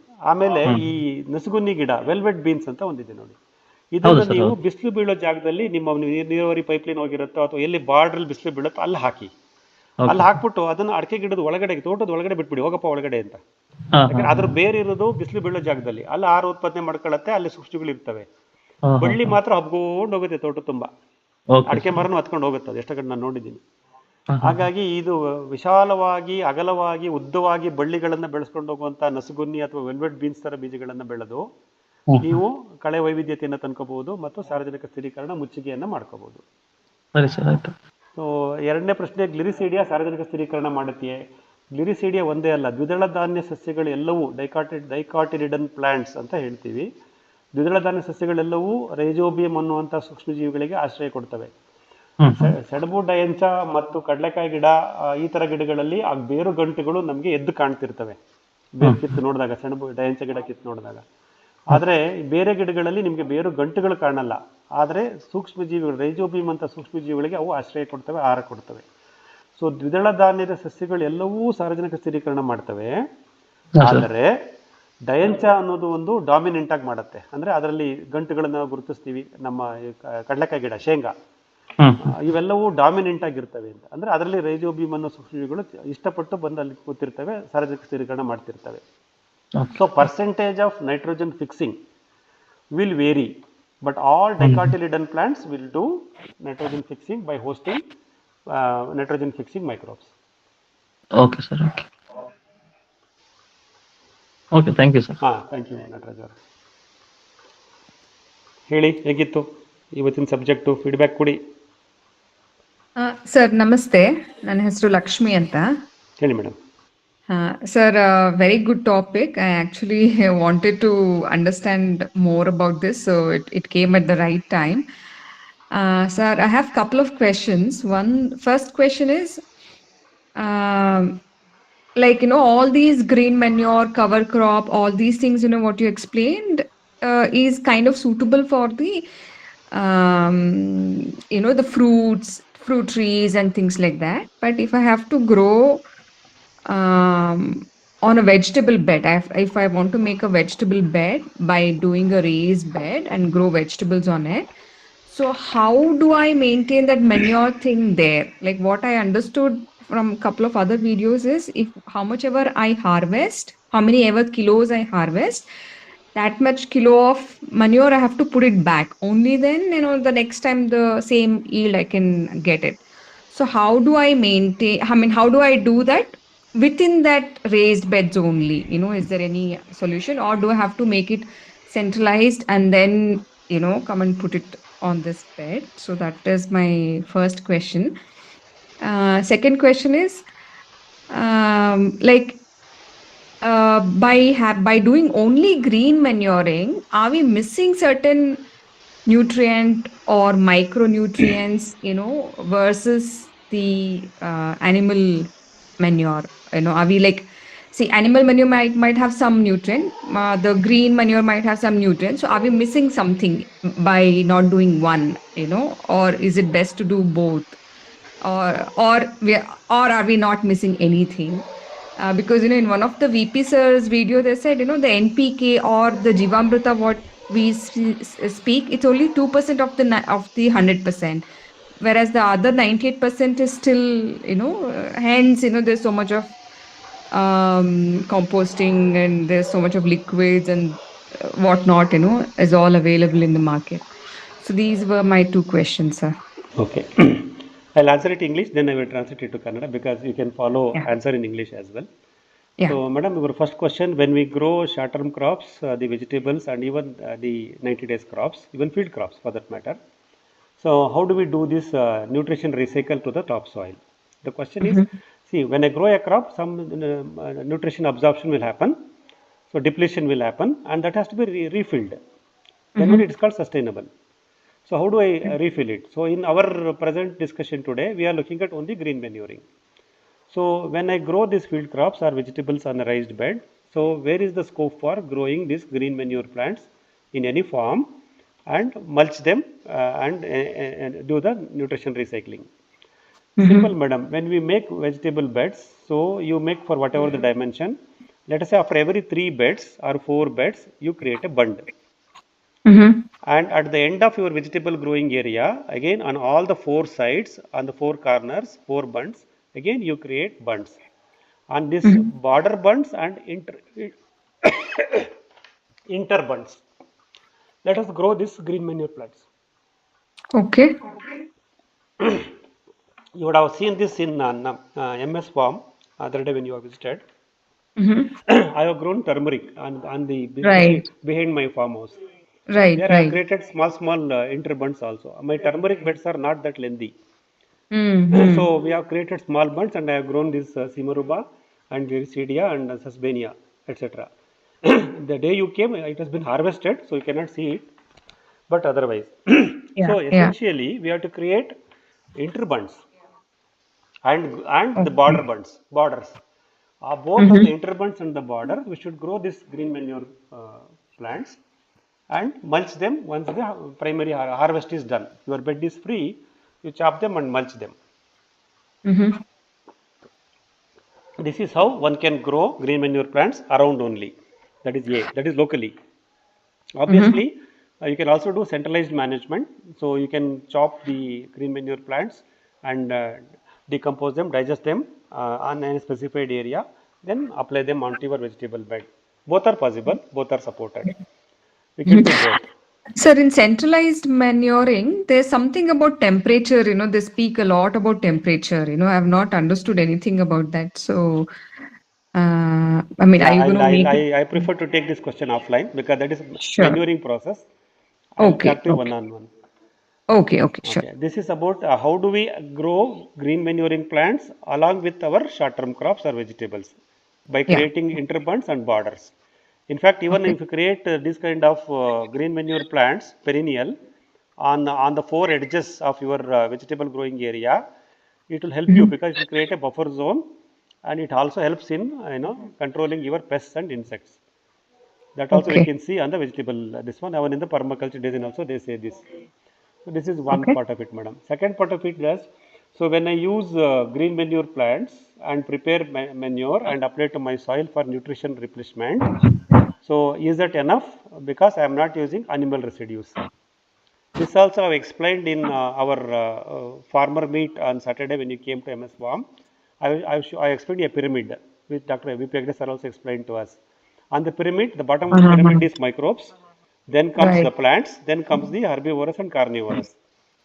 That means to say that plants can sustain without the animals or animal residues, and reverse is Right. not true. Right. So already this is explained on the pyramid itself. Yes. So Yes. Yes. I understood, it sir. is Now. not Yeah. necessary that we should have animal residues to prepare the plant nutrition or the organic manure. If it is there available, yes, well and good. It is nice to have. But if it is not Mm-hmm. there, let us not worry about it. We can still manage only with plant residues, green manure, and enrich our soil with the help of microbes. Yeah. Yeah. I recall that now, sir. Yeah. Yeah. Thank you so much. Thank you Lakshmi madam ಪ್ರಶ್ನೆ ಏನಿತ್ತಂದರೆ ನಾವು ಅಲ್ಪಾವಧಿ ಬೆಳೆಗಳು ಮತ್ತು ತರಕಾರಿಗಳನ್ನು ಬೆಳೆದಾಗ ಈ ಹಸಿರೆಲೆ ಗೊಬ್ಬರದ ಗಿಡಗಳನ್ನು ಎಲ್ಲಿ ಜೋಡಿಸ್ಬೇಕು, ಎಲ್ಲಿ ಬೆಳಿಬೇಕು, ಮತ್ತು ನಮ್ಮ ಮಣ್ಣಿಗೆ ಹೇಗೆ ಅದನ್ನು ವಾಪಸ್ ಸೇರಿಸಬೇಕು ಅನ್ನೋದು ಪ್ರಶ್ನೆ ಇತ್ತು. ಅದಕ್ಕೆ ಉತ್ತರ ಏನಪ್ಪ ಅಂದರೆ, ನಾವು ತರಕಾರಿ ಬೆಳೆಯುವಾಗ ಮಡಿಗಳನ್ನು ಮಾಡ್ಕೊತೀವಿ. ಮಡಿಗಳನ್ನು ಮಾಡ್ಕೊಂಡಾಗ ನಾವು ಮಡಿಗಳ ಉದ್ದವನ್ನು ರಿಸ್ಟ್ರಿಕ್ಟ್ ಮಾಡಿಕೊಂಡು ಮಧ್ಯೆ ನಾವು ಬದುಗಳನ್ನು ಸೃಷ್ಟಿ ಮಾಡ್ಕೊತಾ ಹೋಗೋಣ. 150 ಅಡಿ ನನ್ನ ತರಕಾರಿ ಮಡಿ ಇದ್ದರೆ 30 ಅಡಿಗೆ ಒಂದೊಂದು ಬದುಗಳನ್ನು ಹಾಕೊಂಡ್ರೆ ಒಂದು 5 ಬದುಗಳು ಮಾಡ್ಕೋಬೋದು. ಮತ್ತು ನಮ್ಮ ತರಕಾರಿ ಬೆಳೆಯುವ ಪ್ರದೇಶದ 4 ಮೂಲೆಯಲ್ಲಿ 4 ಬೌಂಡ್ರಿಗಳಲ್ಲಿ ನಾವು ಈ ಹಸಿರೆಲೆ ಗೊಬ್ಬರದ ಗಿಡಗಳನ್ನು ಬೆಳಿಬೋದು. ಅದನ್ನು ಬೆಳೆದು ನಾವು ತರಕಾರಿ ಹಾರ್ವೆಸ್ಟ್ ಮಾಡಿದ್ಮೇಲೆ ಇದನ್ನು ಕತ್ತರಿಸಿ ಮಲ್ಚ್ ಮಾಡಿ ಆ ಬೆಡ್ ಮೇಲೇ ಅದನ್ನು ಡಿಕಂಪೋಸ್ ಮಾಡ್ಬೋದು. ಇಲ್ಲ ಬೇಡ, ಒಂದು ಚಿಕ್ಕದಾದ ಒಂದು ಕೇಂದ್ರೀಕೃತ ವ್ಯವಸ್ಥೆ ಸೆಂಟ್ರಲೈಸ್ಡ್ ಮ್ಯಾನೇಜ್ಮೆಂಟಲ್ಲಿ ಮಾಡಿಕೊಂಡು ಆ ಗ್ರೀನ್ ಮೆನ್ಯೂರ್ನ ಅಲ್ಲೇ ಪ್ರೊಡ್ಯೂಸ್ ಮಾಡಿ ಆಮೇಲೆ ನಮ್ಮ ಬೆಡ್ ಮೇಲೆ ತಂದು ಹಾಕೋಬೋದು. ಈ ರೀತಿ ಮಾಡೋದ್ರಿಂದ ನನಗೆ ಹಸಿರೆಲೆ ಗೊಬ್ಬರದ ಗಿಡಗಳನ್ನು ತರಕಾರಿ ಮತ್ತು ಅಲ್ಪಾವಧಿ ಆಹಾರ ಬೆಳೆಯ ಬದುವಿನಲ್ಲೇ ಬೆಳೆಯೋದು ಜೊತೆಗೆ ಈ ಬದುವಿನಲ್ಲಿ ಬೆಳೀತಕ್ಕಂಥ ಈ ಹಸಿರೆಲೆ ಗೊಬ್ಬರದ ಗಿಡಗಳು ಒಂದು ರೀತಿಯ ಒಂದು ಸುರಕ್ಷತಾ ವಾತಾವರಣವನ್ನು ಸೃಷ್ಟಿ ಮಾಡ್ತವೆ, ಬಫರ್ ಝೋನ್ನ ಕ್ರಿಯೇಟ್ ಮಾಡ್ತವೆ. ಹಾಗಾಗಿ ನನ್ನ ಮುಖ್ಯ ಬೆಳೆ ತುಂಬ ಚೆನ್ನಾಗಿ ಬೆಳೆಯುತ್ತೆ. ಬಫರ್ ಝೋನ್ ಎಲ್ಲ ಬೆನಿಫಿಟ್ಸು ನನಗೆ ಸಿಗುತ್ತೆ. ಇದು ಮೊದಲನೇ ಉತ್ತರ. ಎರಡನೇ ಉತ್ತರ ಮೇಡಮ್ ಕೇಳಿದ್ರು, ನಾವೀಗ ಸಸ್ಯ ದ್ರವ್ಯಗಳನ್ನು ಉಪಯೋಗಿಸಿ ಹಸಿರೆಲೆ ಗೊಬ್ಬರವನ್ನು ಮಾಡಿ ಭೂಮಿಗೆ ಸೇರಿಸ್ತೀವಿ, ಇದರಿಂದ ಸಸ್ಯ ಪೋಷಕಾಂಶಗಳ ಪುನರ್ಬಳಕೆ ಆಗುತ್ತೆ ಅಂತ ಇವತ್ತು ಗಮನಿಸಿದ್ವಿ.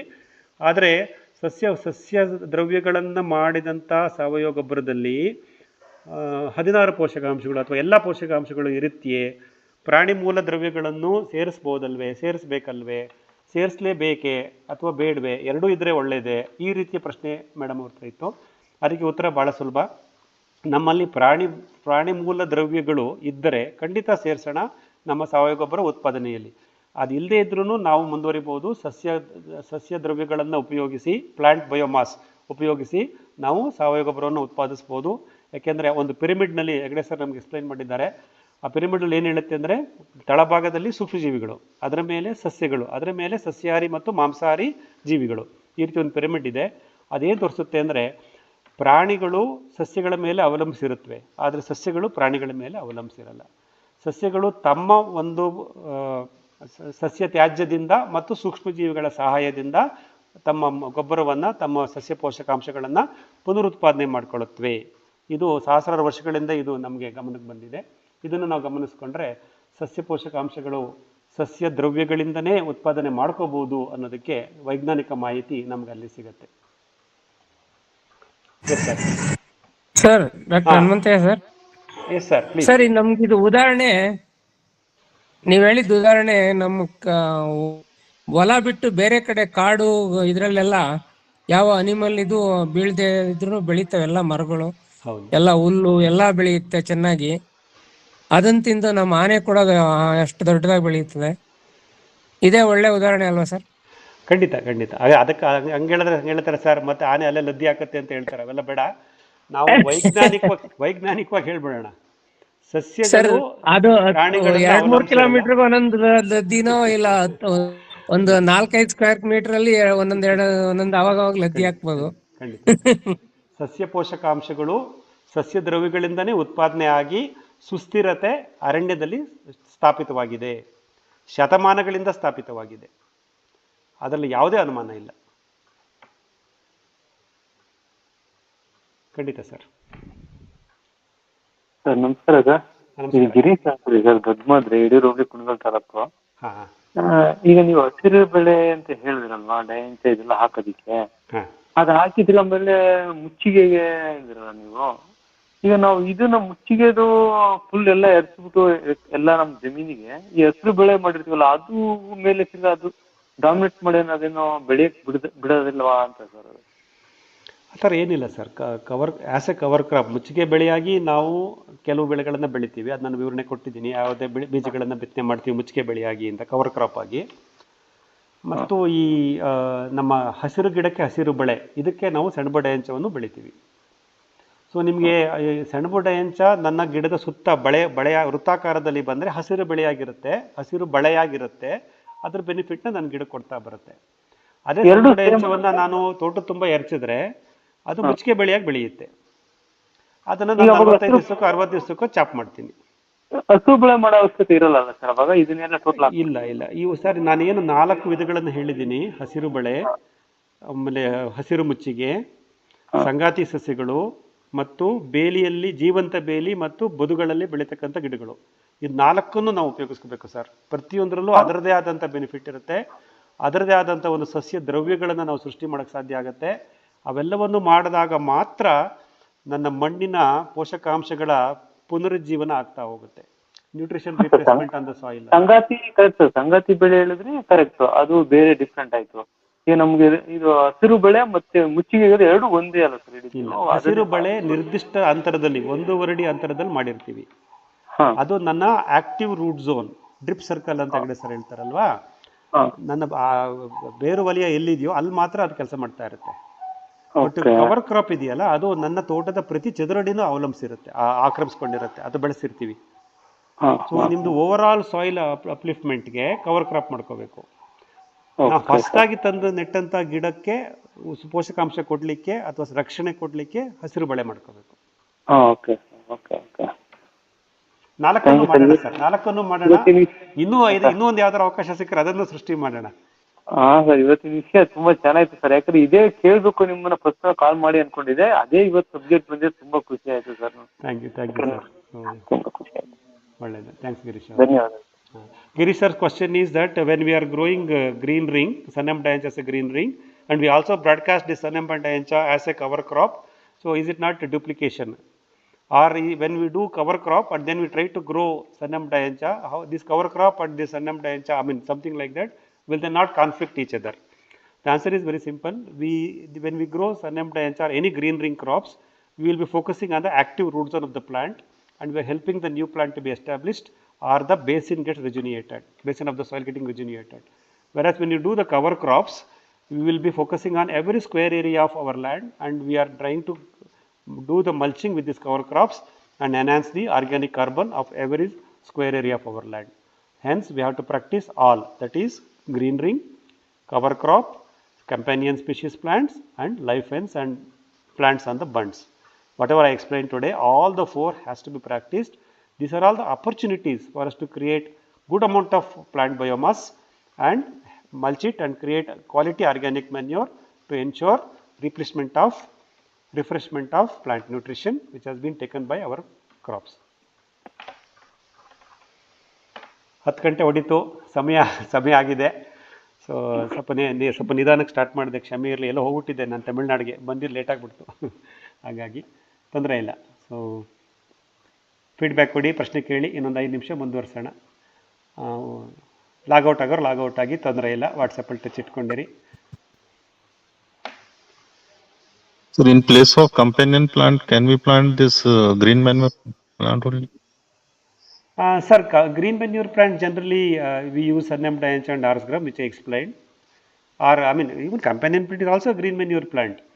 Only the reason why we choose specific species as companion plants, because we wanted them to be there with my grid plant for an extended duration, maybe for 5 to 8 years. Till my main plant gets sustain itself, I want the support of this companion plant. Generally, companion plant, we don't uproot them or we don't chop them off completely. We leave it to them to grow along with our main plant. Whereas the rest of the green manure plants, which is grown as a green ring or as a cover crop or as a live fence, we can keep on chopping them regularly and and reuse them. So companion plant has got a long-term effect with my grid plant. Okay. Sir ಇನ್ನೊಂದು question sir ನಮ್ಗೆ ಗಿರೀಶ್ ಇಂದು. ಹೇಳಿ Girish. Sir ಈಗ ನೀವು ಇದಿಲ್ಲ sir ಕಂಪನಿಯನ್ plant ಹೇಳಿದ್ರಲ್ಲ, ವೆಲ್ಸಿಡಿಯ ಅಗಸೆ ಮತ್ತೆ ನುಗ್ಗೆ ಮತ್ತೆ ಇನ್ನೊಂದು ಹೇಳಿದ್ರಲ್ಲ, ಇದನ್ನ ನಾವು ನಮ್ಮ ಮೇನ್ ಪ್ಲಾಂಟ್ಗೆ ಎಷ್ಟಡಿ ಬಿಟ್ಟು ಹಾಕ್ಬೇಕು, ಇಲ್ಲಾಂದ್ರೆ ಲೈನ್ ಉದ್ದಕ್ಕೊಂದೇ ಹಾಕೊಂಡು ಹೋಗ್ಬಿಡ್ಬೋದಾ? ಒಂದೊಂದು ಬಿಟ್ಟು ಒಂದು 6 ಅಡಿ 8 ಅಡಿ ಬಿಟ್ಟು? ಸರ್, ನನ್ನ ಅನುಭವ, ನನ್ನ ಕಂಪನಿಯನ್ ಪ್ಲಾಂಟ್ ನನ್ನ ಮುಖ್ಯ ಬೆಳೆಯ ಎಷ್ಟು ಸಮೀಪ ಸಾಧ್ಯ ಅಷ್ಟು ಸಮೀಪ ಹಾಕಿದ್ದೀನಿ. ನನ್ನ ಮುಖ್ಯ ಬೆಳೆ ತೆಂಗು, ಅಡಿಕೆ ಅಥವಾ ಹಣ್ಣಿನ ಗಿಡದ ಬೇರು, ನನ್ನ ಸಂಗತಿ ಗಿಡದ ಬೇರು ಒಂದಕ್ಕೊಂದು ಆಲ್ಮೋಸ್ಟ್ ಮಾತಾಡೋ ಡಿಸ್ಟೆನ್ಸಲ್ಲಿ ಇದ್ದಾವೆ. ಅವಾಗ ಯಾವಾಗ ಈ ಎರಡು ಥರದ ಬೇರುಗಳು ಒಂದಕ್ಕೊಂದು ಹೆಣ್ಕಂತಾವ ಭೂಮಿ ಒಳಗಡೆ, ಅವುಗಳ ಮಧ್ಯೆ ಕಮ್ಯುನಿಕೇಷನ್ ಚೆನ್ನಾಗಾಗುತ್ತೆ. ನಮ್ಮ ಮೈಕ್ರೋಬ್ಸ್ಗೆ ಕೆಲಸನೇ ಇರಲ್ಲ, ಕಷ್ಟ ಇರಲ್ಲ ಸರ್. ಈ ನನ್ನ ಅಡಿಕೆ ಗಿಡಕ್ಕೆ ಸಾರ್ವಜನಿಕ ಬೇಕು, ಆ ಮೈಕ್ರೋಬ್ಸ್ ಅಲ್ಲಿಂದ ಮೆಸೇಜ್ ತಗೊಂಬಂದು ಗ್ಲಿರಿಸಿಡಿಯಾ ಕೊಡುತ್ತೆ, ಅಣೆ ಒಂಚೂರು ಸಾರ್ವಜನಿಕ ಇಟ್ಕೊಡಪ್ಪ ಅಂತ. ಅದು ಗ್ಲಿರಿಸಿಡಿಯಾ ಸಾರ್ವಜನಿಕ ಫಿಕ್ಸ್ ಮಾಡಿಕೊಡುತ್ತೆ, ಅದನ್ನು ತಗೊಂಡು ಅಡಿಕೆ ಗಿಡಕ್ಕೆ ಕೊಡುತ್ತೆ. ನೋಡಿ, ಆ ಕಮ್ಯುನಿಕೇಷನ್ ಅಲ್ಲೇ ಆಗೋಯ್ತಾ, ವಿತಿನ್ ಎ ಸ್ಮಾಲ್ ವಿಸಿನಿಟಿ ಆಗೋಯ್ತಾ. ಹಾಗಾಗಿ ನಾವು ಎಷ್ಟು ಹತ್ರ ಸೇರಿಸ್ತೀವೋ ಅಷ್ಟು ಒಳ್ಳೇದು. ಬಟ್ ಏನಪ್ಪಾ ಅಂದ್ರೆ, ಉದಯ್ ಕುಮಾರ್ ಸರ್ ಕೇಳಿದಂಗೆ ಹೈದರಾಬಾದಿಂದ ನಾವು ಆಕಾಶದಲ್ಲಿ ಭೂಮಿಯ ಮೇಲೆ ಆಗತಕ್ಕಂಥ ಒಂದು ಹೊಂದಾಣಿಕೆ ಗಮನಿಸಬೇಕೇ ಹೊರತು, ಅಂದ್ರೆ ಇದ್ರ ಛತ್ರಿ ಅದ್ರ ಛತ್ರಿ ಕೆನೋಪಿನಲ್ಲಿ ಏನೋ ಒಂದಕ್ಕೊಂದು ಕಾನ್ಫ್ಲಿಕ್ಟ್ ಆಗ್ತಾವ, ಅದನ್ನ ನಾವೇನಾದ್ರು ಮ್ಯಾನೇಜ್ ಮಾಡ್ಕೋಬೇಕೇನೋ ಹೊರತು, ನೀವು ಬೇರು ವಲಯದಲ್ಲಿ ಯಾವುದೇ ಸಮಸ್ಯೆ ಇದುವರೆಗೂ ನನಗೆ ಬಂದಿಲ್ಲ. 4ನೇ ವರ್ಷ ಆಯಿತು ನಾನು ಕಂಪನಿಯನ್ ಗಿಡ ಹಾಕಿ ನನ್ನ ಮುಖ್ಯ ಬೆಳೆ ಜೊತೆ. ಈ ಕಳೆದ 3 ವರ್ಷದಲ್ಲಿ ಯಾವುದೇ ಸಮಸ್ಯೆ ಬಂದಿಲ್ಲ. ಅಂದ್ರೆ ಸರ್, ಈಗ ನಾವು 1 ಅಡಿ ಪಕ್ಕದಲ್ಲೇ ಹಾಕ್ಬಿಡ್ಬೋದು ಬೇಕಿದ್ರೆ? ಖಂಡಿತ ಆಗ್ತಾ ಹೋಗಿ ಬೆಳೆಸ್ತಾ ಹೋಗಿ ಕೆನಪಿನ ನಾವು ಟಚ್ ಆಗಿದ್ರೆ ಸ್ವಲ್ಪ ಪ್ರೂವ್ ಮಾಡ್ತಾ ಇದ್ರೆ ಆಯ್ತು ಅಷ್ಟೇ. ಖಂಡಿತ ನಾನು ಆ ಥರ ಮಾಡಿದ್ದೀನಿ. ಕೆಲವು ಗಿಡಗಳಲ್ಲಿ ನೀವು ನಮ್ಮ MS ಫಾರ್ಮ್ ಬಂದಾಗ ಗಮನಿಸ್ತೀರಾ. ಸರ್, ಅದೇ ಸ್ವಲ್ಪ ನಾನು ಈಗ ಇನ್ನೂ 1 ತಿಂಗಳಾಗಿದೆ ಸರ್, ಎಲ್ಲ ಪ್ಲಾಂಟ್ ನಿಮ್ ತೋಟಕ್ಕೆ ಬರ್ಬೇಕಂತ ತುಂಬಾ ಆಸೆ ಇದೆ. ನಾನು ಅಲ್ಲಿ ಶನಿವಾರ ರಜೆ ಇರೋದ್ರಿಂದ ನಾನು ಅಲ್ಲೂ ಸ್ವಲ್ಪ ಪರವಾಗಿಲ್ಲ, ನಿಮ್ಗೆ ಯಾವತ್ತು ಅನುಕೂಲ ಆಗತ್ತೆ ಅವತ್ತೇ ಬರ್ರಿ. So Girish sir, question is that is there any distance parameter in terms of companion plant and the grid plant? The answer is it can be as close to, no problem, because there is no root zone conflict.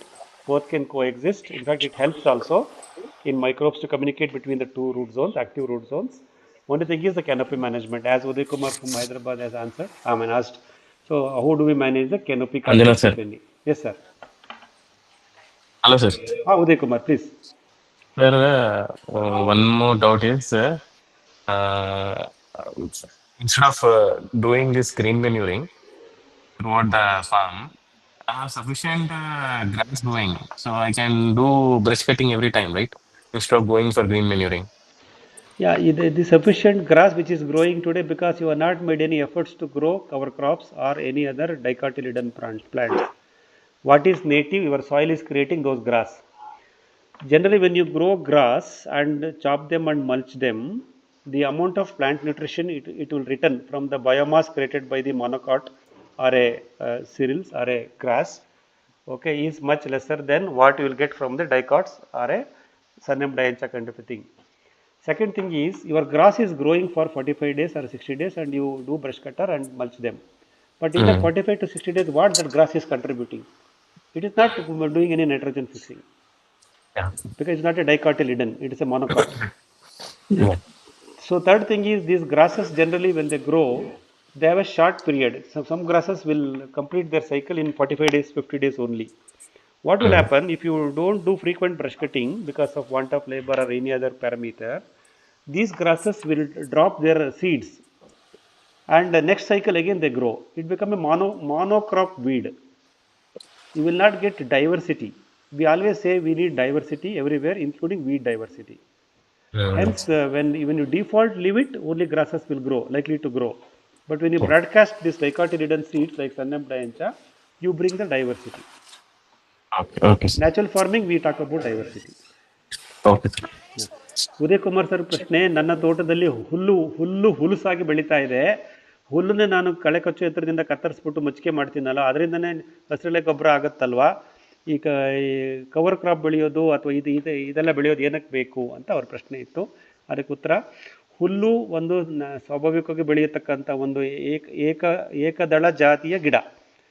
ಏಕದಳ ಜಾತಿಯ ಗಿಡದಲ್ಲಿ ಸಾರ್ವಜನಿಕ ಸ್ಥಿರೀಕರಣ ಆಗಲ್ಲ.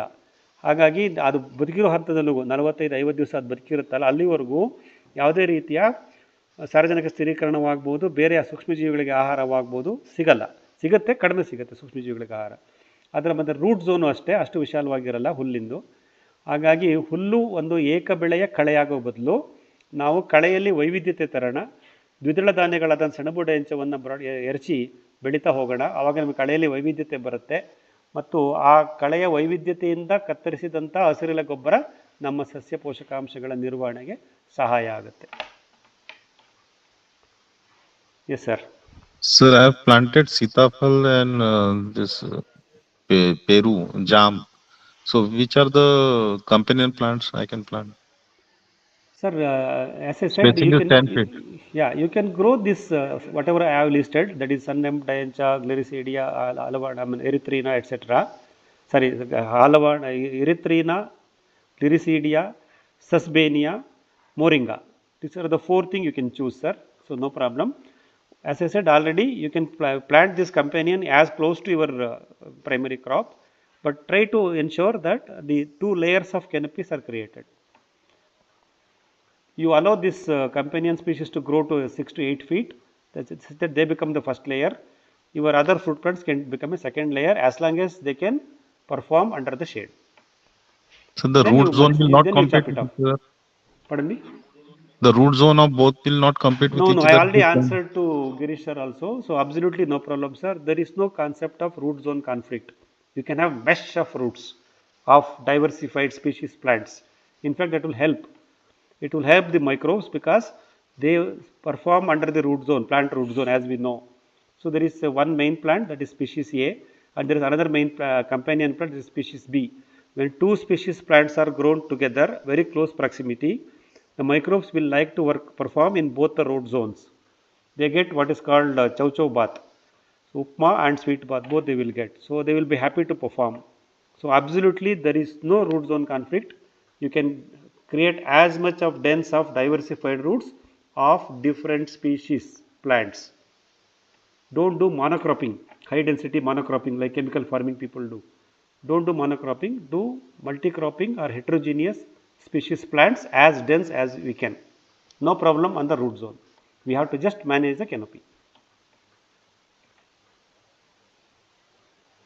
Sandeep sir ಪ್ರಶ್ನೆ ಏನಾಗಿತ್ತು ಅಂದರೆ, ನಾವು ಸಂಗಾತಿ ಗಿಡಗಳನ್ನು ಯಾವುದನ್ನು ಹಾಕಬೇಕು ಮತ್ತು ಅದನ್ನು ಹತ್ತಿರದಿಂದ ಹಾಕೋದ್ರಿಂದ ಸಂಗಾತಿ ಗಿಡದ ಬೇರು ವಲಯ ಮತ್ತು ನನ್ನ ಮುಖ್ಯ ಬೆಳೆಯ ಬೇರು ವಲಯಗಳಲ್ಲಿ ಏನಾದರೂ ವಿರೋಧಾಭಾಸಗಳು ಆಗಬಹುದೇ ಅಂತ. ಖಂಡಿತ ಇಲ್ಲ, ಬೇರು ವಲಯದಲ್ಲಿ ಯಾವುದೇ ವಿರೋಧಾಭಾಸ ಆಗಲ್ಲ. ನನ್ನ ಮಣ್ಣಿನಲ್ಲಿರ್ತಕ್ಕಂಥ ಸೂಕ್ಷ್ಮಜೀವಿಗಳು ಸಸ್ಯದ ಬೇರು ವಲಯದಲ್ಲಿ ಆಶ್ರಯಿಸ್ಕೊಂಡು ಬೆಳಿತವೆ. ಅವಕ್ಕೆ ಮುಖ್ಯ ಬೆಳೆ ಮತ್ತು ಸಂಗಾತಿ ಬೆಳೆ ಬೇರೆ ವಿಜಾತಿಯದಾದ್ದರಿಂದ ನನ್ನ ಸೂಕ್ಷ್ಮಜೀವಿಗಳಿಗೆ 2 ರೀತಿಯ ಆಹಾರ ಸಿಗುತ್ತೆ, 2 ರೀತಿಯ ಬೇಡಿಕೆಯನ್ನು ನಾವು ಪೂರೈಸುತ್ತವೆ. ನಮ್ಮ ಮಣ್ಣಿನ ಸೂಕ್ಷ್ಮಜೀವಿಗಳು ಅದನ್ನು ಇಷ್ಟಪಡ್ತವೆ. ಹಾಗಾಗಿ ಬೇರಿನ ವೈವಿಧ್ಯತೆ, ಬೇರು ವಲಯದ ವೈವಿಧ್ಯತೆ ಮೇಲ್ಮಣ್ಣಿನಲ್ಲಿ ಇದ್ದಷ್ಟು ಭಾಳ ಒಳ್ಳೆಯದು. ನಾವು ಅತಿ ಸಾಂದ್ರತೆಯಿಂದ ಗಿಡಗಳನ್ನು ಬೆಳೆಸೋಣ, ಆದರೆ ಅವು ಬೇರೆ ಬೇರೆ ಜಾತಿಯ ಗಿಡಗಳಾಗಿರಬೇಕು, ಏಕ ಬೆಳೆ ಸಸ್ಯಗಳಾಗಬಾರ್ದು. ಅದನ್ನು ಗಮನ ಇಟ್ಕೊಂಡ್ರೆ ಸಾಕು. ಸರ್ ನನ್ನೊಂದು ಲಾಸ್ಟ್ ಪ್ರಶ್ನೆ ಇದೆ ಸರ್, ಸ್ಮಾಲ್ ಕ್ವಶನ್ ಸರ್. ಇವಾಗ ನಾವು ಹಸಿರು ಬಳೆ ಅಂತ ಹಾಕ್ತಿವಲ್ಲ ಸರ್, ಹಸಿರು ಬಳೆ 1.5 ಫೀಟ್ ಬಿಟ್ಬಿಟ್ಟು ಹಾಕ್ತಿವಿ. ಬೈ ಚಾನ್ಸ್ ಅದನ್ನು ಇವಾಗ ಹುಲ್ಲಾದ್ರೂ ಸರಿ ಇಲ್ಲ ಬೇರೆ ದ್ವಿದಳ ಧಾನ್ಯ ಆದ್ರೂ ಸರಿ, ರೂಟ್ ಪಕ್ಕನೆ ಬೆಳ್ಕೊಂಬಿಟ್ರೆ ಅದು ನಮ್ಮ ಮೇನ್ ಗಿಡಕ್ಕೆ ಏನಾದ್ರು ತೊಂದರೆ ಆಗತ್ತಾ ಸರ್? ಏನಿಲ್ಲ ಸರ್, ಈಗಷ್ಟೇ ಆನ್ಸರ್ ಮಾಡಿದ್ನಲ್ಲ, ಎಲ್ಲಿ ಬೇಕಾದ್ರೂ ಬೆಳ್ಕೊಳ್ಳಿ. ತೊಡೆ ಮೇಲಾರು ಕೂರಿಸ್ಕೊಳ್ಳಿ, ಬೆನ್ ಮೇಲಾರು ಕೂರಿಸ್ಕೊಳ್ಳಿ, ತಲೆ ಮೇಲಾರು ಕೂರಿಸ್ಕೊಳ್ಳಿ. ವೈವಿಧ್ಯತೆ ಸರ್, ಅದು ವೈವಿಧ್ಯತೆ. It is diversity. It's welcome, sir. You can grow anything anywhere as long as the canopy conflict doesn't happen, because one should not overshadow the other. Okay, sir. Thank you. Thank you, sir. Sir ನನ್ನ last question ಸಾರಿ, ಈಗ ನೀವು ಅಗಸೆ, green ಸಿಡಿಯಾ ಮತ್ತೆ ನುಗ್ಗೆ ಎಲ್ಲ ನಾವು ಹೇಳಿದ್ವಲ್ಲ, ಒಂದು ನಮ್ಮ ಮೇನ್ ಕ್ರಾಪ್ಗೆ ಈ ಮೂರ್ನ ಹೆಂಗ್ ಜೋಡಣೆ ಮಾಡ್ಬೇಕು ಸರ್? ನಾವು ಸುತ್ತು ಹಾಕ್ಬೇಕಾ? ಪಶ್ಚಿಮಕ್ಕೊಂದು ಪೂರ್ವಕ್ಕೊಂದು. ಸಂಗಾತಿ ಬೆಳೆ ಆದರೆ ಪಶ್ಚಿಮಕ್ಕೊಂದು ಪೂರ್ವಕ್ಕೊಂದು. ಪಶ್ಚಿಮಕ್ಕೆ ಗರಿಸೀಡಿಯ ಹಲವಾಣ, ಪೂರ್ವಕ್ಕೆ ಅಗಸೆ ಮತ್ತೆ ತೊಗರಿ ಮತ್ತೆ ನುಗ್ಗೆ. ನಮ್ಮ ತೋಟಕ್ಕೆ MS ಫಾರ್ಮ್ ಬಂದಾಗ ನಾನು ಎಕ್ಸ್ಪ್ಲೈನ್ ಮಾಡ್ತೀನಿ, ಇನ್ನು ಡೀಟೇಲ್ ಪ್ರಾಕ್ಟಿಕಲ್ ಆಗಿ ತೋರಿಸ್ತೀನಿ ಅಡ್ವಾಂಟೇಜ್, ಪೂರ್ವಕ್ಕೆ ಹಾಕಿದ್ದು ಪಶ್ಚಿಮಕ್ಕೆ ಹಾಕಿದ್ದು ಅಂತ. ಇವತ್ತು ಸಮಯ ಕಮ್ಮಿ ಇದೆ, ಇನ್ನೊಂದ್ಸಲ ಬೇಕಾದ್ರೆ ಆಫ್ಲೈನ್ ಅಲ್ಲಿ ಫೋನ್ ಮಾಡಿ ಹೇಳ್ತೀನಿ. Thank you sir. ನಮಸ್ಕಾರ, ನಾನು ಪ್ರದೀಪ್ ಸರ್. ಹೇಳಿ ಪ್ರದೀಪ್. ಸರ್, ಇದು ನೀವು ಹೇಳಿದ್ರಲ್ಲ, ಇದು ಡಯಂಚೆ ಮತ್ತೆ ಸೆಣಬು ಅದು ಬೆಳೆದ ನಂತರ ಅದು ಸಾರ್ವಜನಿಕ ಸ್ಥಿರೀಕರಣಕ್ಕೆ ಒಂದ್ಸಲ ಇದ್ರ ವೀಡ್ ಕಟ್ಟರ್ ಕಟಾವ್ ಮಾಡೋದು ಅಂತ ಹೇಳಿದ್ರಿ ಸರ್. ಕಟಾವ್ ಮಾಡಿದ ನಂತರ ಮತ್ತೆ ಪುನಃ ಸೆಣಬು ಡಯಂಚೆ ಹಾಕೋದು ಹೇಗೆ ಅದರಲ್ಲಿ? ಅದಂದ್ರೆ ಎಷ್ಟು ದಿವಸ ಬಿಟ್ಟು ಹಾಕ್ಬೇಕು, ಮತ್ತೆ ಪುನಃ ಅದು ಬೆಳೆಯುತ್ತಾ ಅಂತ ಕಟಾವ್ ಮಾಡಿ ಬಿಟ್ಟ ನಂತರ? ಯಾಕಂದ್ರೆ ಜಮೀನು ಉಳುಮೆ ಮಾಡೋದಿಲ್ಲಲ್ಲ ಅದು ಸರ್, ಅದ್ರಲ್ಲಿ ಮತ್ತೆ ಬೆಳೆಯುತ್ತಾ ಅದು ಅಂತ ಸೆಕೆಂಡ್ ಟೈಮು? ಮೊದಲನೇ ಇದು ಸರ್ ಪ್ರದೀಪ್ ಜಿ, ನೀವು ಸೆಣಬು ಡಯಂಚ ಬೆಳೆದಾಗ ಸಾರ್ವಜನಿಕ ಸ್ಥಿರೀಕರಣ ಮೊದಲನೇ ವಾರದಲ್ಲೇ ಶುರುವಾಗ್ಬಿಡುತ್ತೆ. ಗಿಡ ಬೆಳೀತಾ ಇದ್ದಾಗಲೇ ಸೂಕ್ಷ್ಮಜೀವಿಗಳು ಬೇರುವರೆಗೆ ಬರ್ತವೆ, ಸಾರ್ವಜನಿಕ ಸ್ಥಿರೀಕರಣ ಮಾಡ್ತಿರ್ತವೆ. ಸಾರ್ವಜನಿಕ ಸ್ಥಿರೀಕರಣ ಮಾಡಲಿಕ್ಕೆ ಅದನ್ನು ಕತ್ತರಿಸೋ ಅವಶ್ಯಕತೆ ಇಲ್ಲ. ಕತ್ತರಿಸಿದ್ರೆ ಸಾರ್ವಜನಿಕ ಸ್ಥಿರೀಕರಣ ನಿಂತು ಹೋಗುತ್ತೆ. Okay, only when the plant is live, the rhizobium or nitrogen fixing microbes will come to the root zone of your Sunnypum diancha and they do nitrogen fixing. When you chop them, when you mulch them, do brush cutter or whatever, it will decompose and give different types of plant nutrient to the topsoil where it is mulched. Now the second question is, when you chop them, depends on what age of that Sunnypum diancha you will go to chop them. If they are still on the vegetative growth phase, that is yet to flower, just flowering, it will again, the shoots will come up again. If you are chopping them after 60 days, when the flowering is completely done, when you chop them, they will not grow again. So these are the two parameters. When you are going to chop them, within 45 days, that is during the vegetative growth phase, before flowering, or after flowering, or after the seeds formation. That decides whether it will grow again or not. Whether it is grows again or not, if you want to continue to grow Sunnypum diancha all along your surface, keep broadcasting them.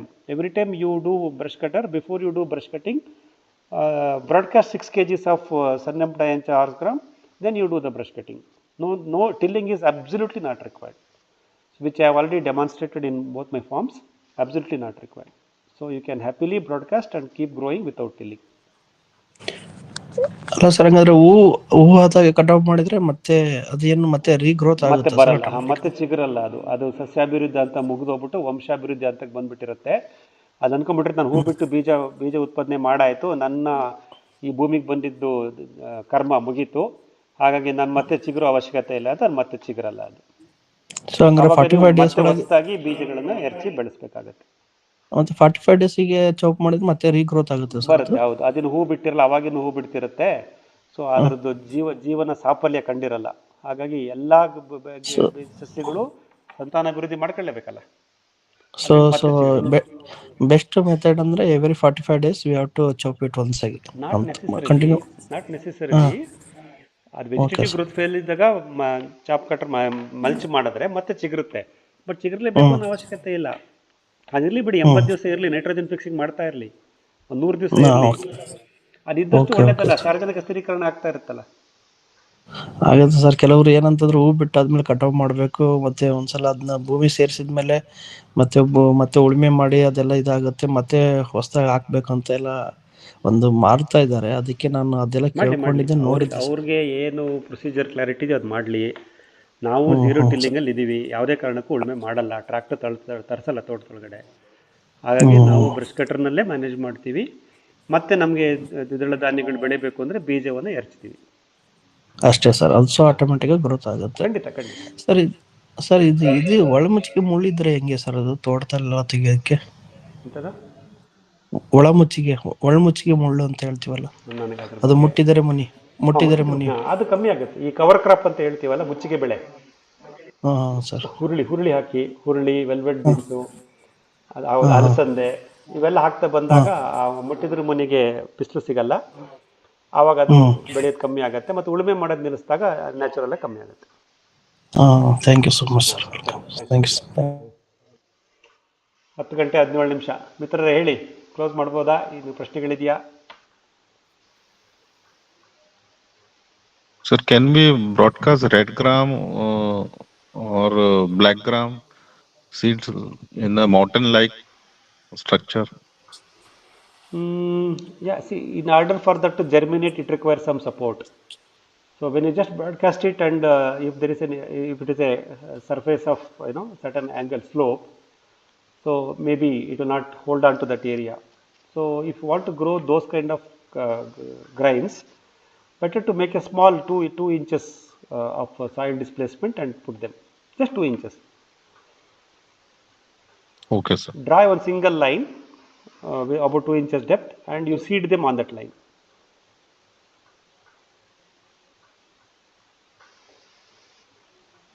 Yes, sir. ತುಂಬಾ thanks sir, ಒಳ್ಳೆ ಹಾ, ವಿಷಯಗಳು thanks. ಬರ್ತಾ ಇದೆ. ನಾನು ಇವತ್ತೇ join ಆಗಿದ್ದೆ, time ಹೌದಾ? ಸಿಕ್ತು ಇವತ್ತು. Thank you. Okay sir, next ಮತ್ತೆ ಇದರ ಶೇರ್ ಮಾಡಿದ್ದು ಸರ್, ಇದೆಲ್ಲ ವಿಷಯಗಳು ಸ್ವಲ್ಪ ಖಂಡಿತ ಇದೆಲ್ಲನೂ ನಾನು ಯೂಟ್ಯೂಬ್ ಚಾನಲ್ ಅಪ್ಲೋಡ್ ಮಾಡ್ತೀನಿ, ರೆಕಾರ್ಡಿಂಗ್ ಪೂರ್ತಿ. ನಿಮ್ಮ ಸ್ನೇಹಿತರಿಗೂ ಇದನ್ನು ಫಾರ್ವರ್ಡ್ ಮಾಡಿ. ಪ್ರತಿ ಬುಧವಾರ ಇರುತ್ತೆ, ದಯವಿಟ್ಟು ಜೋಡಿಸ್ಕೊಳ್ಳಿ. Thanks a lot sir. Thanks sir. Bye sir. Thank you. Thank you very much. Thank you sir. Thank you Uday Kumarji. Excellent thank you Manjanna. Thank you Manjanna. Thank you very much. Good night sir. ಜೋಡಿಸ್ಕೊಳ್ಳೋಣ.